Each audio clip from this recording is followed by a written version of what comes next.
నమస్కారం, welcome to I dream. నేను మీ విజిత. చాలా మందిలో చూసుకుంటే కరోనా తర్వాత చాలా వయస్సు తక్కువ ఉన్న వాళ్ళలో కూడా గుండె జబ్బులు అనేది ఎక్కువగా చూస్తూ ఉన్నాం. ఎందుకని ఇంత చిన్న వయసులో గుండె జబ్బులు వస్తున్నాయి, అసలు రీజన్ ఏంటి?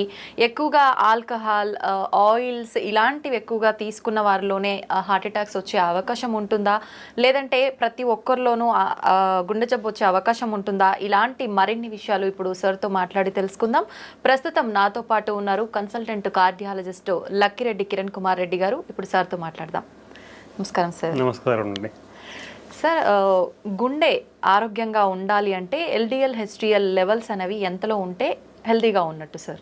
సో దీన్నే కొలెస్ట్రాల్ అబ్నార్మాలిటీస్ ఆర్ డిస్లిపిడీమియా అంటాం.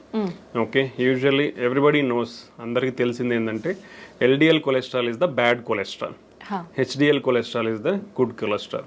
బట్ లాట్ ఆఫ్ పీపుల్ అందరూ ఏమనుకుంటారంటే మన కొలెస్ట్రాల్ అంతా ఎక్కడి నుంచి వస్తుంది, ఓన్లీ ఫుడ్ లో నుంచి మాత్రమే వస్తుంది అనుకుంటారు. But it is only the part of the, మన బాడీలో ఒక కొలెస్ట్రాల్ లెవెల్స్ కి it's only A part only.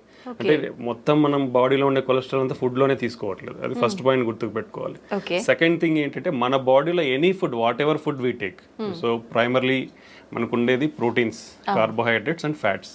So apart from fats from the food intake, మనము ప్రోటీన్స్ కానీ కార్బోహైడ్రేట్స్ తీసుకున్నా ఇవి ఎక్సెస్ మన బాడీలో ఉన్నప్పుడు it will convert to fat. అది ఫ్యాట్గా కన్వర్ట్ అయ్యే అవకాశం ఉంటుంది అనమాట. సో నాట్ ఓన్లీ మన బాడీలో ఉన్న కొలెస్ట్రాల్ లెవెల్స్కి ఆహారం ఒకటే కాదు, ఆహారంలో ఫ్యాట్స్ ఒకటే కాదు, మిగతా ఆహారం యొక్క కాంపోజిషన్ కూడా చాలా important.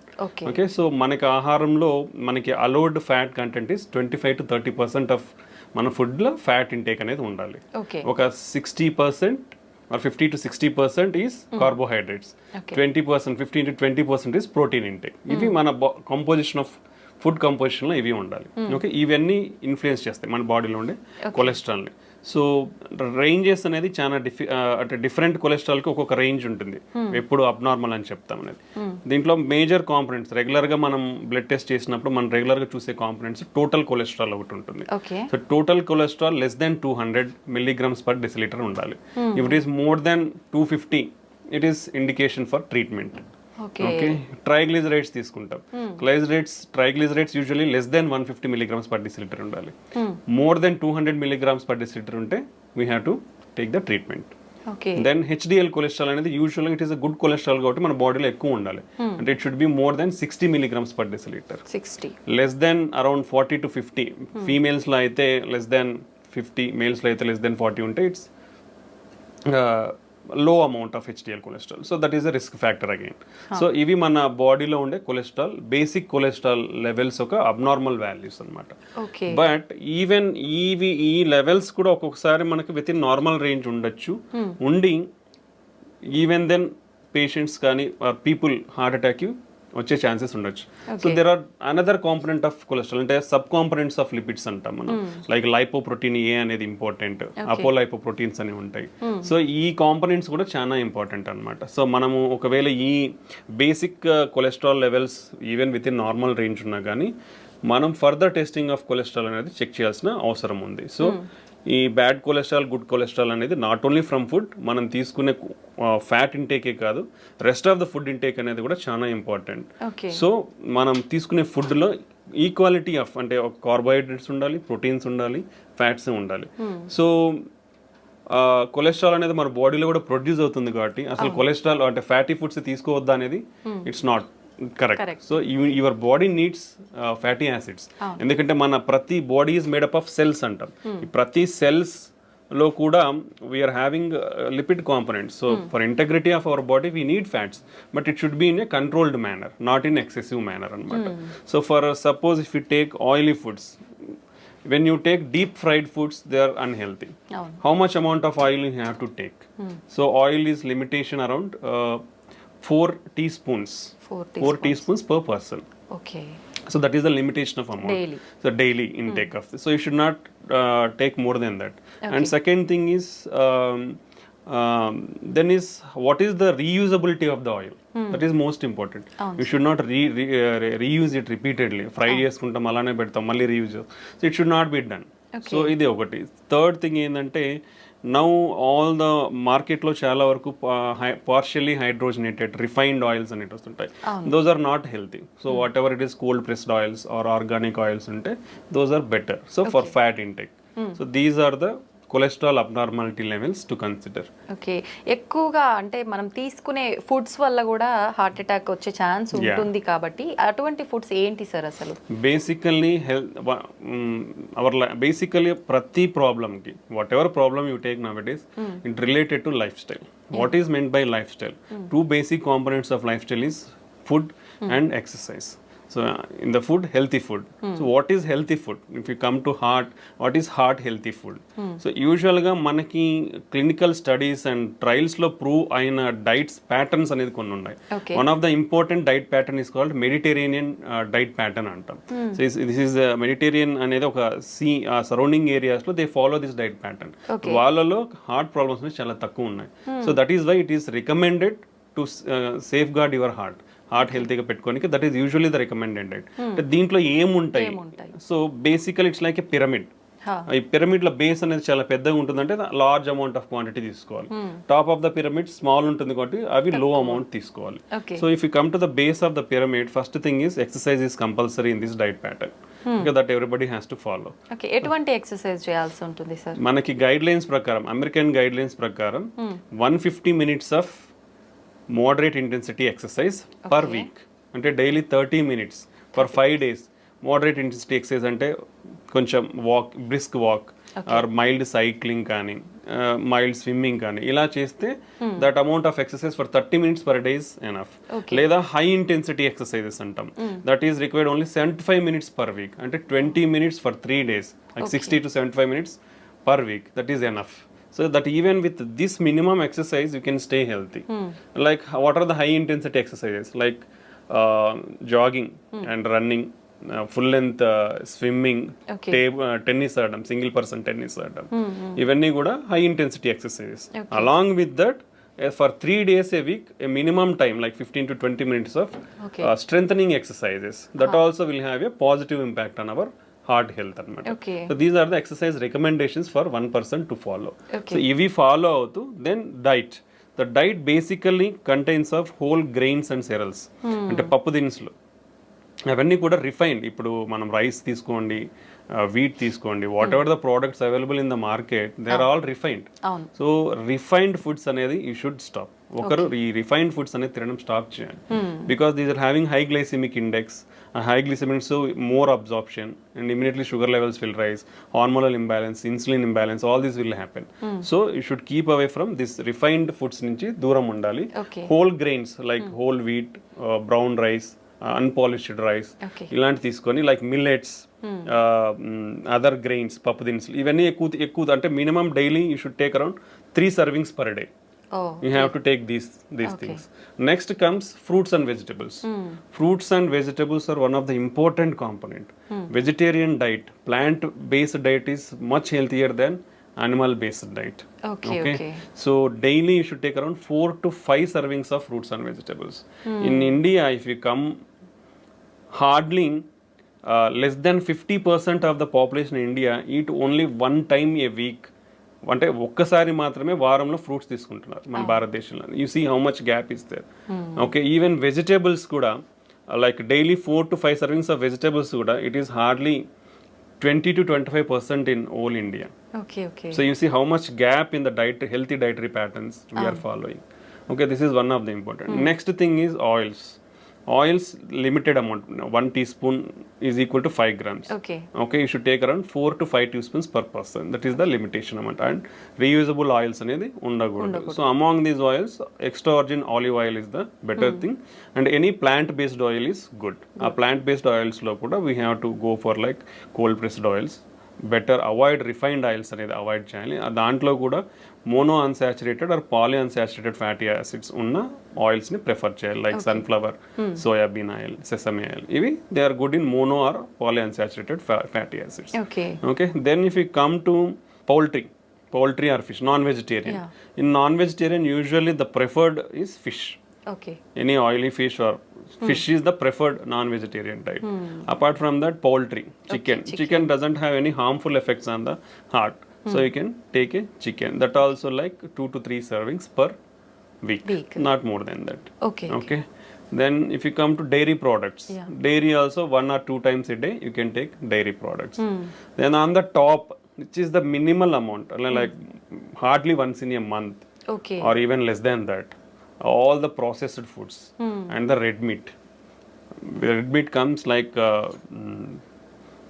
mutton, lamb, sheep, pork, beef. All this comes under red meat. So it is not advisable to take all these things.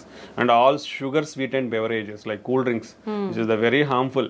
బయటికి పోతే చాలు కూల్ డ్రింక్ తాగుతారు, అది అలవాటు అయిపోతుంది అందరికి. సో అది అవాయిడ్ చేయాలి. బికాస్ అసలు అంటే హార్డ్లీ మంత్లో వన్స్ అని చెప్తున్నాం, ఇక్కడ అందరు చేసేది అంటే డైలీ 3 times తాగుతారు. You see how much harmfulness we are getting into our body. And all the bakery products, like all are coming from the refined wheat. Like maida nunchi bakery products anni samosal gaani, pufful gaani, even if you see cakes, lot of cream is there. So all things are refined products only. You should avoid. Hardly less than a month you should eat. But this is the bad thing. ఆ పైన ఉండేదే మనం అందరం కింద ఎక్కువ తింటున్నాం. So this is the unhealthy thing should not follow. So this healthy diet follow అనేది చాలా important. If you follow this healthy diet and regular exercise, we can control lot of risk factors like sugar gaani, BP gaani, stress levels gaani. We can reduce all of the things with healthy diet and exercise. Okay, that is the importance of diet and exercise. Sir చాలా మందిలో వింటుంటాము heart attack అనేది sudden గా వస్తుంది, ఇంతకు ముందు ఎప్పుడు ఉండదు, sudden గా వస్తుంది, ఎటువంటి సిమ్టమ్స్ కూడా లేవు, చాలా యాక్టివ్ గా హెల్దీగా ఉన్నారు అని చెప్పి. నిజంగా ప్రతి ఒక్కరిలో కూడా సిమ్టమ్స్ అనేవి కనిపించవంటారా సార్ హార్ట్ అటాక్ వచ్చే ముందు? యూజువల్లీ హార్ట్ అటాక్ అనేది ఎందుకు వస్తుందంటే మన రక్తనాళాలు అంటే గుండె పైన 3 రక్తనాళాలు ఉంటాయి. So left side 2, right side 1. ఇది వైటల్, మన హార్ట్ పంపింగ్ మన హార్ట్ కూడా బ్లడ్ సప్లై అవ్వాలి. మన హార్ట్ ఏం చేస్తుంది, మన బాడీకి బ్లడ్ సప్లై చేస్తుంది. బట్ హార్ట్కి కూడా బ్లడ్ సప్లై కావాలంటే ఆ రక్తనాళాల ద్వారా బ్లడ్ అందాలి. ఓకే, సో ఆ రక్తనాళాలలో లోపల అంటే మనం ఇది ట్యూబ్ అనుకుంటే ఈ లోపల ఇన్నర్ లైనింగ్ లో మనకి ప్రాబ్లం అంతా స్టార్ట్ అయ్యింది. ఈ ఇన్నర్ లైనింగ్ లో ఫ్యాట్ అక్యుములేషన్ అనేది depends on various reasons like genetic factors అవ్వచ్చు, మనం ఇప్పుడు డిస్కస్ చేసిన risk factors like BP, sugar, cholesterol, unhealthy life style, lack of physical activity. ఈ అన్నిటి వల్ల ఏమవుతుందంటే యూజువల్లీ ద జనరల్ ప్రాసెస్ కూడా మనకున్న జెనెటిక్స్ ప్రకారం what are the basic physiology మనకు ఒక ప్రాసెస్ అంటే ఒక మనిషి పుట్టిన తర్వాత ఒక ప్రాసెస్ ఏంటంటే కొలెస్ట్రాల్ అక్యుములేషన్ అనేది అంటే కొవ్వు అనేది పేరుకుపోవడం 10 to 20 years నుంచే స్టార్ట్ అయిపోతుందండి అందరిలోనూ, ప్రతి ఒక్కరిలో. Okay, that is common for all. Okay, అది స్టార్ట్ అవుతుంది around from 20 years it will start. అది ఫర్దర్గా ఎలా హార్ట్ అటాక్ దారి తీస్తుంది అనేది it depends on all these risk factors we discussed. Okay, that's the main thing. So దీంట్లో 2 రకాలు అనమాట. ఈ కొవ్వు అనేది నిదానంగా మన లెవెల్స్ని బట్టి పేరుకుపోతూ వస్తుంటుంది. సో 10% ఉండొచ్చు, 20%, 50%, 70%. If it is more than 70% block ఉంటే మనకి గుండెకి అనేది రక్తం అనేది సరిగా అందక మన హార్ట్ అనేది స్ట్రెస్కు గురి అవుతుంది. ఓకే, ఇది ఒక మెథడాలజీ. సో అలా స్ట్రెస్కు గురైనప్పుడు ఏమవుతుంది, ఇప్పుడు నేను నడుచుకుంటూ పోతున్నాను ఫాస్ట్గా, నాకు ఎక్సర్సైజ్ ఉన్నప్పుడు మన బాడీకి స్ట్రెస్ గురైనప్పుడు ఏమవుతుందంటే మనకు పంపింగ్ ఎక్కువ కావాలి. పంపింగ్ ఎక్కువ కావాలంటే హార్ట్కి బ్లడ్ అనేది ఎక్కువ అందాలి. ఎప్పుడైతే ఈ బ్లాక్ ఉంటుందో, లైక్ ఇప్పుడు ఇలా ఉంది, ఒక ట్యూబ్ ఉంది అనుకోండి, వాటర్ ఫ్లో అవుతుంది. ఇప్పుడు కంప్లీట్ గా నార్మల్ గా ఉన్నప్పుడు ఫాస్ట్ గా ఫ్లో అవుతుంది. అదే నువ్వు హాఫ్ బ్లాక్ అయిపోయింది అనుకోండి, స్లో వస్తుంది. లైక్ ద సేమ్ వే మన హార్ట్ గుండె రక్తనాళాల్లో కూడా ఈ బ్లడ్ అనేది ఈ బ్లడ్ వెజల్ అనేది మూసుకుపోయింది అనుకోండి 70%, బ్లడ్ సప్ అనేది తగ్గిపోతుంది. తగ్గిపోయినప్పుడు హార్ట్ పంపింగ్ అనేది తగ్గుతుంది. అప్పుడు మనకు సిమ్టమ్స్ లైక్ నడిచినప్పుడు కానీ, ఏదైనా పని చేసినప్పుడు కానీ, స్ట్రెస్లో ఉన్నప్పుడు ఆయాసం రావడము, ఛాతీ నొప్పి రావడము, కళ్ళు తిరగడము, వీక్నెస్ లాగా ఉండడము, ఇలా మేనిఫెస్ట్ అవుతుంది కొందరిలో. ఇది అంటే మేజర్ హార్ట్ అటాక్ రాకముందు, సడన్ హార్ట్ అటాక్ రాకముందు ఇలాంటి సిమ్టమ్స్ ఫేస్ అయ్యే ఛాన్స్ ఉంటుంది. బట్ చాలా మంది ఏం చేస్తారంటే ఇవి ఏజ్ తో రిలేటెడ్ అలా వచ్చినాయి అనుకోవడమో, లేదంటే నేను పని చేసినాను కాబట్టి పని చేస్తే ఇలా ఉంటాయి అనుకోవడం అనేది నెగ్లెక్ట్ చేస్తారు. సో ఆ నెగ్లిజెన్స్ వల్ల వీళ్ళు రికగ్నైజ్ చేయకపోవడం వల్ల సడన్ గా హార్ట్ అటాక్ కి గురవుతారు. బట్ ఇది ఒక కాంపోనెంట్ అయితే, ఇప్పుడు మనం 70% అయితే మనకు సిమ్టమ్స్ తెలుస్తాయి. But even sudden heart attacks అనేది ఈ మెకానిజం వేరు. ఈ సడన్ హార్ట్ అటాక్ లో ఏమవుతుందంటే, ఫర్ సపోజ్ 20% బ్లాకే ఉంది మనకి, 20% బ్లడ్ ఫ్లో బాగానే ఉంటుంది. బట్ ఈ అన్కంట్రోల్ షుగర్ కానీ, బీపీ ఎక్కువైనప్పుడు కానీ, లేదా స్ట్రెస్ గురైనప్పుడు కానీ ఇలా ఏమవుతుందంటే ఈ పొర ఉంటుంది, ఏది కొలెస్ట్రాల్ పేరుకుపోయిన దాని మీద పొర, అది సడన్ గా రప్చర్ అయిపోతుంది. ఓకే. బర్స్ట్ అయిపోతుంది. బర్స్ట్ అయినప్పుడు ఈ లోపల ఉండేటివి బ్లడ్లో ఎక్స్పోజ్ అవడం వల్ల మన బ్లడ్లో ఉండే ప్లేట్లెట్స్ కోయాగులేషన్ ఫ్యాక్టర్స్ అంటే బ్లడ్ క్లాటింగ్ ఫ్యాక్టర్స్ అంటాం ప్లేట్లెట్స్, అవి సడన్గా వచ్చేసి అక్కడ అన్ని చేరుకుపోతాయి. చేరుకుపోయినట్టు ఇమీడియట్గా బ్లడ్ వెజల్ అనేది బ్లాక్ అవుతుంది. ఇమీడియట్గా బ్లాక్ అయినప్పుడు సడన్ హార్ట్ అటాక్ వస్తుంది అనమాట. ఇది సడన్ హార్ట్ అటాక్ రానికి ముఖ్య కారణం. ఓకే, సో దానికి మనము ప్రియంటివ్గా మనకున్న రిస్క్ ఫ్యాక్టర్స్ని చెక్ చేసుకోవడం, రెగ్యులర్గా ఉన్న వాటిని కంట్రోల్లో పెట్టుకోవడం, హెల్తీ లైఫ్ స్టైల్ ఫాలో అవడం వల్ల ఇవన్నీ తగ్గించుకునే ఛాన్స్ ఉంటుంది. But we can't completely prevent. We can reduce the chances but we can't completely prevent. Okay, ఇది mechanism of heart attack. So ప్రీవియస్గా ఏ సిమ్టమ్స్ లేని వాళ్ళు కూడా ఈ 20% ప్లాక్స్ అనేది సడన్గా బర్స్ట్ అయినప్పుడు సడన్ హార్ట్ అటాక్ వచ్చే అవకాశం ఉంటుంది అనమాట. ఓకే, ఇది అక్యూట్ హార్ట్ అటాక్ అంటాం. మనం ఫస్ట్ ప్రీవియస్గా స్లోగా నడిచేటప్పుడు వచ్చేదాన్ని chronic coronary syndromes, chronic heart attack లాగా చెప్పొచ్చు అనమాట. ఇది మనకు హార్ట్ అటాక్ వచ్చే విధానం. ఓకే సార్, ఇందాక మీరు కూడా చెప్పారు చాలా మంది నెగ్లెక్ట్ చేస్తారు ఇలాంటి సిమ్టమ్స్ ఉన్నప్పుడు అని. కొంతమంది అనుకుంటారు గ్యాస్ట్రిక్ ప్రాబ్లం వల్ల కూడా నొప్పి వస్తుంది అని చెప్పి, అది ఇది ఆయాసం నార్మల్గా కొంచెం వెయిట్ ఎక్కువ ఉన్న వాళ్ళకి కానీ, కొంతమంది ఎక్కువ ఎక్సర్సైజ్ చేయని వాళ్ళకి కానీ వస్తూనే ఉంటుంది. దీనికి దానికి డిఫరెన్స్ తెలుసుకునే అవకాశం ఉంటుందా సార్? ఇప్పుడు యూజువల్గా హార్ట్ అటాక్లో వచ్చే పెయిన్ ఏంటంటే మనం ఛాతీ చాలా బరువు ఉంటుందన్నమాట. అంటే ఒక 100 kgs వెయిట్ పెట్టినట్లు ఉంటుంది మన ఛాతీ మీద. ప్రెషర్ ఫీల్ అవుతాం. ఓకే, నొప్పి కాదు, basically it's like discomfort. Heavy బరువు పెట్టేస్తే ఏమవుతుంది, ఊపిరి ఆడకుండా అవుతుంది. సో ఆ బరువుతో పాటు మనకి ఈ ఊపిరి ఆడకుండా ఉండే సెన్సేషన్ తెలుస్తుంది అనమాట. So that is typical of heart attack. Okay, అది చాలా ఇంపార్టెంట్. అలా కాకుండా సమ్ టైమ్స్ సూదులు కూర్చున్నట్లు ఉండడం కానీ, లేదా ఏదో మైల్డ్గా నలతగా ఉండి మైల్డ్ పెయిన్ తెలుస్తూ ఉంది, లేదా ఆ పెయిన్ ఇట్లా చేతికంతా పాకుతున్నట్లు తెలియడము, దాంతో పాటు వామిటింగ్ వచ్చిన సెన్సేషన్ ఉండడం కానీ, లేదా కళ్ళు తిరిగినట్లు ఉండే అవకాశం ఉంటుంది. ఓకే, చెమటలు పట్టిపోతాయి, చాలా ఎక్కువ పట్టిపోతాయి చెమటలు. సో ఇలా కూడా సిమ్టమ్స్ ఉండొచ్చు అనమాట. Okay, so but gastric pain ఎలా ఉంటుంది యూజువల్గా ఏంటంటే మనకి కొంచెం ఈ పొత్తి కడుపులో మంటగా ఉంటుంది. మంటగా ఉండి ఆ పైకి గ్యాస్ట్రిక్ రిఫ్లక్స్ అంటాం, యాసిడ్ కాబట్టి ఆ రిఫ్లక్స్ కూడా ఇక్కడ నుంచి ఇక్కడ వరకు కూడా మనకు బర్నింగ్ ఉంటుంది గొంతు వరకు. యూజువల్గా గ్యాస్ట్రిక్ పెయిన్ అలా ఉంటుంది అనమాట. But any type of pain, అంటే మనం డిస్క్రైబ్ చేసుకున్న పెయినే హార్ట్ అటాక్ అని ఉండాల్సిన అయితే ఉండదు. అది టిపికల్. అలా ఉంటే కంపల్సరీ హార్ట్ అటాక్. బట్ అలా కాకుండా కూర్చున్నట్లున్న పెయిన్గా ఉన్న అది కూడా హార్ట్ అటాక్ అయి ఉండొచ్చు. Okay, any pain. That's why నేను ఎప్పుడు ప్రతి ఇంటర్వ్యూలో ప్రతి ఒక్కరికి నేను ఒకటే చెప్తాను, నీకు ఎటువంటి ఛాతీ నొప్పి వచ్చినా ఒక 30 సంవత్సరాలు 40 సంవత్సరాలు దాటిన తర్వాత నెగ్లెక్ట్ చేయొద్దండి. గ్యాస్ ట్రబుల్ పెయిన్ అనుకోవద్దండి, లేదా కండరాల నొప్పి అని అనుకోవద్దండి, లేదా ఎముకలు నొస్తున్నాయని అనుకోవద్దండి. మీకు ఆ నొప్పి తగ్గట్లేదు, విపరీతమైన నొప్పి ఉంది, ఆ ఇంటెన్సిటీ అంటాం, పెయిన్ ఇంటెన్సిటీ అంటాం, మైల్డ్గా ఉంది, పెరుగుతుంది, ఆ ఇంటెన్సిటీ అలా పెరుగుతూ ఉన్నా, సో అలాంటప్పుడు ఇమ్మీడియట్గా ఒకే ఒక చిన్న టెస్ట్, ఈసీజీ టెస్ట్ అంటాం. జస్ట్ హాస్పిటల్ ఎక్కడికి పోయినా, ఏ చిన్న క్లినిక్ పోయినా majority of the times diagnostic సెంటర్లలో కూడా ఈసీజీ అవైలబిలిటీ ఉంటుంది. సో అలా ఇబ్బంది ఉన్న వాళ్ళు ఒక చిన్న ECG, that cost very less than around 200 to 300 కంటే ఎక్కువ ఉండదు ఈసీజీ అనేది. ఓకే, సో ఎక్కడికి పోయినా అలాంటి ఈసీజీ అనేది తీస్తారు. సో ఆ చెస్ట్ పెయిన్ అనేది ఎటువంటి చెస్ట్ పెయిన్ ఉన్నా ఒక ఈసీజీ తీసుకుంటే ప్రాణం కాపాడుకోవచ్చు. ఎందుకంటే అక్యూట్ హార్ట్ అటాక్ ఈసీజీలో చాలా ఈజీగా తెలిసిపోతుంది. సో దాంట్లో హార్ట్ అటాక్ చేంజెస్ ఉన్నాయా, ఇమీడియట్గా డాక్టర్స్ అక్కడ ఉన్న అవైలబిలిటీ ఉంటే ట్రీట్మెంట్ ఇస్తారు, లేదంటే రెఫర్ చేస్తారు. ఒకవేళ అది నార్మల్గా ఉందంటే ఊపిరి పీల్చుకొని then you can evaluate slowly.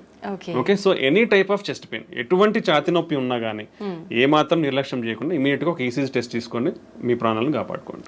That's the good thing. Sir, once pain వచ్చింది అనగానే వెంటనే టెన్షన్ ఎక్కువైపోతుంది, అసలు పక్కన ఉన్న వాళ్ళకి కూడా ఏం చేయాలనేది అర్థం కాదు. అటువంటి టైంలో మనం హాస్పిటల్కి వెళ్ళే ముందుగానే ఇంట్లో జాగ్రత్త తీసుకునే అవకాశం ఉందంటారా సార్? బేసికల్లీ ఫస్ట్ థింగ్ ఏంటంటే ఇట్లా సడన్ హార్ట్ అటాక్ వచ్చినప్పుడు there is no time. Even with this latest technological advancements, మనకు ఇంతకుముందు హార్ట్ అటాక్ ఎలా కనుక్కోవాలో రీచబిలిటీ ఉండేది కాదు, ఏది ఇన్వెస్టిగేషన్స్ కానీ. ఇప్పుడు ఎక్కడికి పోయినా, ఏ చిన్న విలేజ్కి కానీ చిన్న టౌన్కి వెళ్ళినా ఫాస్ట్గా వెళ్ళొచ్చు, ఈసీజీ తీయించుకోవచ్చు, డయాగ్నోస్ చేసుకోవచ్చు.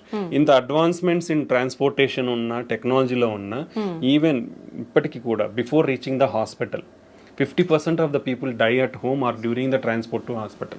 So that much severity is the heart attack. So it doesn't give time. Basically it doesn't give time.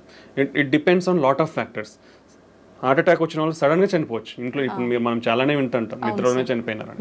It will have sudden గా బ్లాక్ అయినప్పుడు ఏమవుతుందంటే ఈ మన కండరం అనేది ఎలక్ట్రికల్ సిస్టమ్ ఉంటుంది బాడీలో, అది సడన్ గా బ్లడ్ ఫ్లో తగ్గిపోవడం వల్ల ఫిబ్రిలేట్ అవుతుంది అనమాట. ఫిబ్రిలేట్ అంటే హార్ట్ రేట్ అనేది ఫాస్ట్ కొట్టుకుంటుంది. సో అది రికగ్నైజ్ చేసే లోపలనే పేషెంట్ విల్ డై. బికాస్ చాలా మందికి తెలియదు how to recognise it. Okay, that's why immediately when the person ఎవరైతే కొలాప్స్ అయిపోయి పడిపోతారో వాళ్ళకి మనం ఇంటికి సిపిఆర్ అనేది స్టార్ట్ చేయమని చెప్తాం. So that will give time. అంటే ఒక మెడికల్ పర్సన్ వచ్చి ట్రీట్మెంట్ ఇచ్చే లోపల ఇట్ విల్ గివ్ టైమ్. ఎందుకంటే మనం ప్రెస్ చేసినప్పుడు బ్లడ్ సర్క్యులేషన్ అనేది జరుగుతుంది కాబట్టి it will keep our brain and other organs intact కాబట్టి. సో ఇప్పటికీ కూడా 50% of the heart attacks can't reach hospital. So కాబట్టి ఇటువంటి వారు ఫస్ట్ ప్రికాషనరీ మెజర్స్ ఏంటంటే స్క్రీనింగ్ ప్రోగ్రామ్స్. ఎందుకంటే మన లైఫ్ స్టైల్ మనల్ని ఈ ఎరాలోకి తోసేసింది. మనం అందరం కూడా వర్స్ట్ లైఫ్ స్టైల్లోనే ఉన్నాం. Everybody is like that. Okay, 30 years దాటితే బీ కేర్ఫుల్, 40 years దాటితే ఇంకా be careful. So annual screening checkups, that is most important. That is if you తీసుకుంటే బీపీ కానీ షుగర్ కానీ 1 in 3 persons are undiagnosed. Okay, so ఎవరికి తెలియదు. ఆడి hospital పోతే బీపీ ఉందన్నారు, హాస్పిటల్ పోతే షుగర్ ఉందన్నారు అని చెప్తారు. సో మనకు తెలియదు చాలా జబ్బులు మనకు ఉన్నాయని, బికాస్ అర్లీ స్టేజెస్ లో మేనిఫెస్ట్ కావు సిమ్టమ్స్ అనేది. So we have to identify through some investigations. So annual screening programmes అనేది చాలా important. Okay, second thing, BP కానీ షుగర్ కానీ కొలెస్ట్రాల్ అబ్నార్మాలిటీస్ ఉన్న వాళ్ళు కానీ వీళ్ళందరూ చాలా జాగ్రత్తగా ఇప్పుడు బీపీ ఉన్న వాళ్ళు they have to keep 1 BP monitor in their home. ఇప్పుడు ఎందుకంటే హాస్పిటల్లో చూసే బీపీ వాల్యూస్ కంటే ఇంట్లో ఉన్న బీపీ వాల్యూస్ చాలా యాక్యురేట్ ఉంటుంది. దట్ హోమ్ బీపీ బేస్డ్ ట్రీట్మెంట్సే ఇస్తాం మేము కూడా. ఇఫ్ సంబడి ఎవరన్నా ఇంట్లో బీపీ రెగ్యులర్గా నోట్ చేసుకుంటున్నారంటే ఆఫీస్లో ఒక 20 వరకు ఎక్కువ ఉండొచ్చు because of anxiety are lot of things. Okay, home BP monitoring అనేది చాలా ఇంపార్టెంట్ బీపీ కంట్రోల్లో పెట్టుకోనికి. ఓకే, రెగ్యులర్గా బీపీ మిషన్ అనేది పెట్టుకోవాలి. బీపీ షుగర్ ఉన్న వాళ్ళు కూడా అట్లీస్ట్ మంత్లీ చెక్ చేయించుకోవాలి. ఎవ్రీ 3 months HbA1c టెస్ట్ అనేది ఒకటి చేసుకోవాలి. Okay, strict control of BP and diabetes చేసుకోవాలి. కొలెస్ట్రాల్ లెవెల్స్ కూడా స్ట్రిక్ట్ కంట్రోల్లో ఉండాలి. Healthy life style, take healthy food. అవసరమైనంత మాత్రమే తినండి, అనవసరంగా ఏదో ఇప్పుడు ఏంటంటే అవైలబిలిటీ ఈజీ అయిపోయింది. If you see some 30 years back people are dying from malnutrition. Food కానీ ఇవన్నీ అందక చనిపోయేవాళ్ళు. బట్ ఇప్పుడు అంతా బికాస్ మాల్ న్యూట్రిషన్ వల్ల ఫుడ్ వల్ల ఇట్లా అయిపోతున్నారని గవర్నమెంట్స్ అన్ని ఏం చేశారంటే policies easy availability of food చేసేసాయి. లైక్ ఫ్రీ పథకాలు కానీ అంటే చాలా ప్రొవిజన్స్ ఇచ్చేసారు. ఎవరు కూడా ఆకలితో చావకూడదు అనేసి. ఇప్పుడు ఈజీ అవైలబిలిటీ ఆఫ్ ఫుడ్ అయిపోయింది. So you don't have to move out to get food. So easy availability of food అయిపోయిన తర్వాత వచ్చింది కదా ఉంది కదా అని తినేస్తా ఉన్నారు. That will lead to lot of problems. So take your healthy diet, take required proportions only and do regular exercise. So ఇలా ప్రికాషనరీ మెజర్స్ తీసుకుంటే మనము ఈ హార్ట్ అటాక్ సడన్ గా వచ్చే దాని నుంచి ప్రివెంట్ చేసుకోవచ్చు.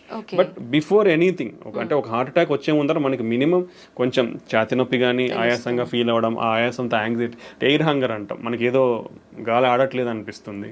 ఓకే, యాంగ్జైటీ స్టార్ట్ అవుతుంది, చెమటలు పట్టచ్చు, వామిటింగ్ సెన్సేషన్ ఉండొచ్చు, సో చెయ్యి లాగచ్చు. ఇలాంటి మైల్డ్ ప్రికాషనరీ సైన్స్ ఉంటాయి. పర్టికులర్లీ మనం తీసుకుంటే డయాబెటీస్ కానీ ఎల్డర్లీ మోర్ దాన్ 60-65 years వాళ్ళలో కానీ ఫీమేల్స్ కానీ పర్టికులర్లీ ఈ 3 కేటగిరీలో సిమ్టమ్స్ అనేది చాలా తక్కువగా తెలుస్తాయి. ఛాతీ నొప్పి వచ్చినా దే కాంట్ రికగ్నైజ్, ఎందుకంటే మైల్డ్గా ఉంటాయి వాళ్ళలో. సో ఆ మైల్డ్ది నెగ్లెక్ట్ చేస్తే more dangers.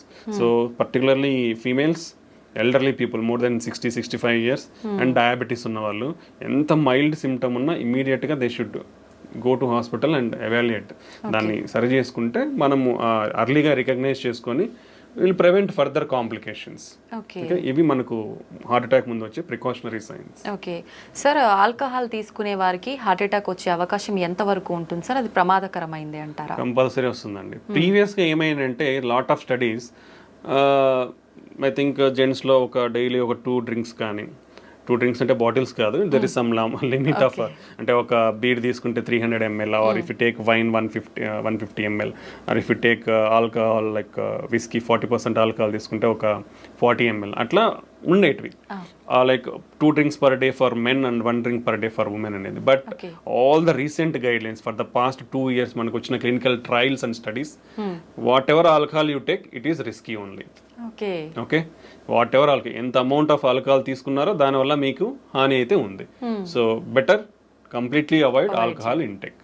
Okay, that's the recent studies shown us previous గా ఏదో సమ్ హెల్త్ బెనిఫిట్స్ అని అందరూ అనుకుంటా ఉండేవాళ్ళు, but there is nothing like that. Whatever amount of alcohol you take, your మీ హెల్త్ అనేది డ్యామేజ్ అవుతూ వస్తుంది. Some day it will accumulate and cause major big problems అన్నమాట. సో ఇలా ఒకటి ఉంటుంది. రెండోది ఆల్కహాల్ అనేది ఎప్పుడో ఒకసారి కదా తాగేది అనుకొని ఈ రోజు వేసేసేయాలి బాటిల్స్ అనుకొని 3 బాటిల్స్ ఇట్లా తీసుకునే వాళ్ళు ఉంటారు కొందరు. ఎప్పుడో ఒకసారి తీసుకుంటున్నాను కదా, అది కూడా రాంగ్. ఎందుకంటే అంత బింజ్ ఆల్కహాల్ డ్రింకింగ్ అంటాం దాన్ని. సో ఆ బింజ్ ఆల్కహాల్ డ్రింకింగ్ ఏమవుతుందంటే హార్ట్ రేట్ అబ్నార్మాలిటీస్ ఉంటాయి. హార్ట్ రేట్ అబ్నార్మాలిటీస్ సడన్ గా హార్ట్ రేట్ ఎక్కువైపోయి patient may die. Okay, so binge alcohol drinking avoid completely. Okay, that is second most important. Chronic alcohol intakes, ఏ రోజు 2 తీసుకుంటున్నా 3 తీసుకుంటున్నా నాకేమైతుంది, నేను బాగున్నా కదా, టెస్ట్లన్నీ చేయించుకున్నా నార్మల్గా ఉన్నాయి, పోయినసారి చేయించుకున్నా ఈసారి చేయించుకున్నాను నార్మల్గా ఉన్నాయి అనుకుంటారు. But some day your heart is going to fail. So alcoholic cardiomyopathy అంటాం. ఒకసారి హార్ట్ ఫెయిల్ అయ్యి ఇర్రివర్సిబుల్ స్టేజ్లోకి వెళ్ళింది అనుకోండి, నథింగ్ విల్ హెల్ప్. ఎన్ని మందులు అన్నా ఏం చేసినా నీకు మళ్ళీ నార్మల్ ఫంక్షన్కి రాదు. వీ హ్యాడ్ సీన్ యంగ్స్టర్స్ ఆ స్టేజ్కి పోవడం కూడా మేము చూసాము. కంప్లీట్గా రోజు తాగే వాళ్ళను చూసి వాళ్ళ irreversible stage of heart failure అంటాం, అక్కడికి వెళ్ళిన వాళ్ళని చూసాము.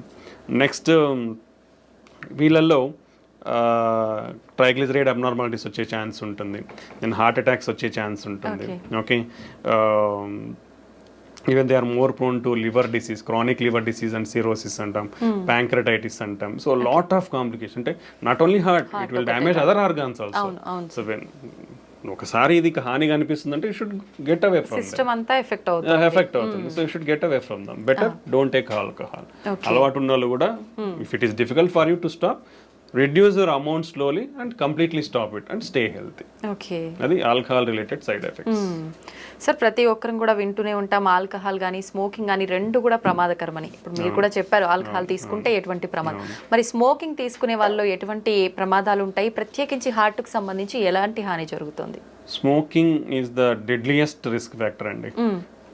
రెండు పెద్ద అనారోగ్యాన్ని చేయగలిగే జబ్బులు ఏంటంటే, ఒకటి షుగర్, రెండోది స్మోకింగ్. ఈ రెండు చాలా డేంజరస్. అంటే బాడీలో ప్రతిదీ అఫెక్ట్ అయిపోతుంది. ఈ రెండింటి వల్ల ప్రతి ఆర్గన్ బాడీలో అఫెక్ట్ అయిపోతుంది. స్మోకింగ్ అనేది మన బ్లడ్ వెజల్స్లో ప్రతి బ్లడ్ వెజల్ని కొవ్వు పెరిగిపోయే ఛాన్స్ ఇస్తుంది, ఇన్ఫ్లమేషన్ ఉంటుంది, బ్లడ్ క్లాటింగ్ రిస్క్ పెరుగుతుంది. సో ఒక బ్లడ్ వెజల్ అనేది మన బాడీ మొత్తం బ్లడ్ వెజల్స్ ఉంటాయి. సో ఎక్కడైనా ఇవి అఫెక్ట్ అవ్వచ్చు. సో ఒక ఆర్గాన్, ఏ ఆర్గాన్ బ్లడ్ వెజల్ అఫెక్ట్ అయితే ఆర్గాన్ ఫెయిల్ అయిపోతుంది. And particularly smoking will cause every type of cancer. మనకు తెలిసిందే, oral cancer, okay, lung cancer, oesophageal cancer, pancreatic cancer, colon cancer అన్నీ వస్తాయి స్మోకింగ్తో. Okay, and heart definitely smoking heart అటాక్స్కి one of the biggest cause. Smoking వల్ల ప్రపంచంలో సంవత్సరానికి 1 billion people are dying. ఇండియాలో 1 million people are dying because of smoking. Almost 30% of the Indians are smokers. Okay, ఇది మన statistics. So that much serious side effects ఉన్నప్పుడు you should completely stop it. Usually governments కూడా they are not able to ban because of I don't know lot of reasons, but they are bringing lot of strict regulatory measures. Every pack మీద completely avoid smoking అనేది definitely ఉంటుంది. Everywhere they display, even in public places like theaters, they are displaying stop smoking and they are showing the consequences of చూపిస్తున్నారు. Brain stroke, cancers, heart attacks, emphysema, lung problems, ఆయాసం రావడము. So what not every organ is getting affected. So completely stop smoking. It is dangerous.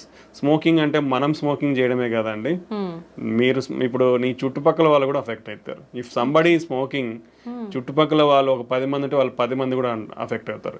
That is called as second hand smoke అంటాం. Sir smoke చేసిన వాళ్ళకంటే ఎక్కువ పక్క వాళ్ళకే ఎక్కువ effect అయ్యే ఎక్కువ అనేది లేదు, కానీ ఎక్కువ అని చెప్పలేము. స్మోక్ చేసే వాళ్ళు ఎంత ఎఫెక్ట్ అవుతారో సెకండ్ హ్యాండ్ స్మోక్ అంటే పక్కన తాకుండా పీల్చుకునే వాళ్ళు కూడా అఫెక్ట్ అవుతారు.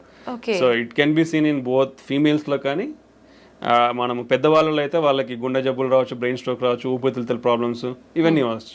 చిన్నపిల్లల్లో కూడా వాళ్ళకి ఊపిరితిత్తుల ప్రాబ్లమ్స్, రికరెంట్ రెస్పిరేటరీ ట్రాక్ట్ ఊపిరితిత్తుల ఇన్ఫెక్షన్స్, ఆర్ ఏంటి upper respiratory tract infections, low birth weight, ఇలా చాలా కారణాలు ఉండే అవకాశం. సో ఒక ఫ్యామిలీలో మీరు ఇంట్లోనే తాగుతున్నారంటే మీ వైఫ్ అఫెక్ట్ అవుతుంది, మీ పిల్లలు ఇబ్బంది అవుతారు. ఓకే, ఆల్వేస్ రిమెంబర్ ఒక సిగరెట్ తాగే మనిషి నేనేదో తాగుతున్నా నా ఆరోగ్యం పాడైపోతుంది అని అయితే ఎప్పటికీ అనుకోవద్దండి. మీ ఆరోగ్యం కూడా ఆరోగ్యమే కాబట్టి స్టాప్ చేయండి. మీ ఆరోగ్యంతో పాటు మీరు స్మోక్ చేయడం వల్ల పక్కన వాళ్ళ ఆరోగ్యాన్ని కూడా నాశనం చేస్తున్నారు. సో పక్కన వాళ్ళు కూడా కొంచెం ఇనిషియేటివ్ తీసుకొని అలా ఎవరైనా చేసినప్పుడు వాళ్ళకి ఇవి చెప్తే వాళ్ళు అట్లీస్ట్ పోయి పక్కకు పోయినా తాగేస్తారు, లేదంటే మానేయమన్నా మానేస్తారు అప్పుడు. Okay, so and you should encourage smokers.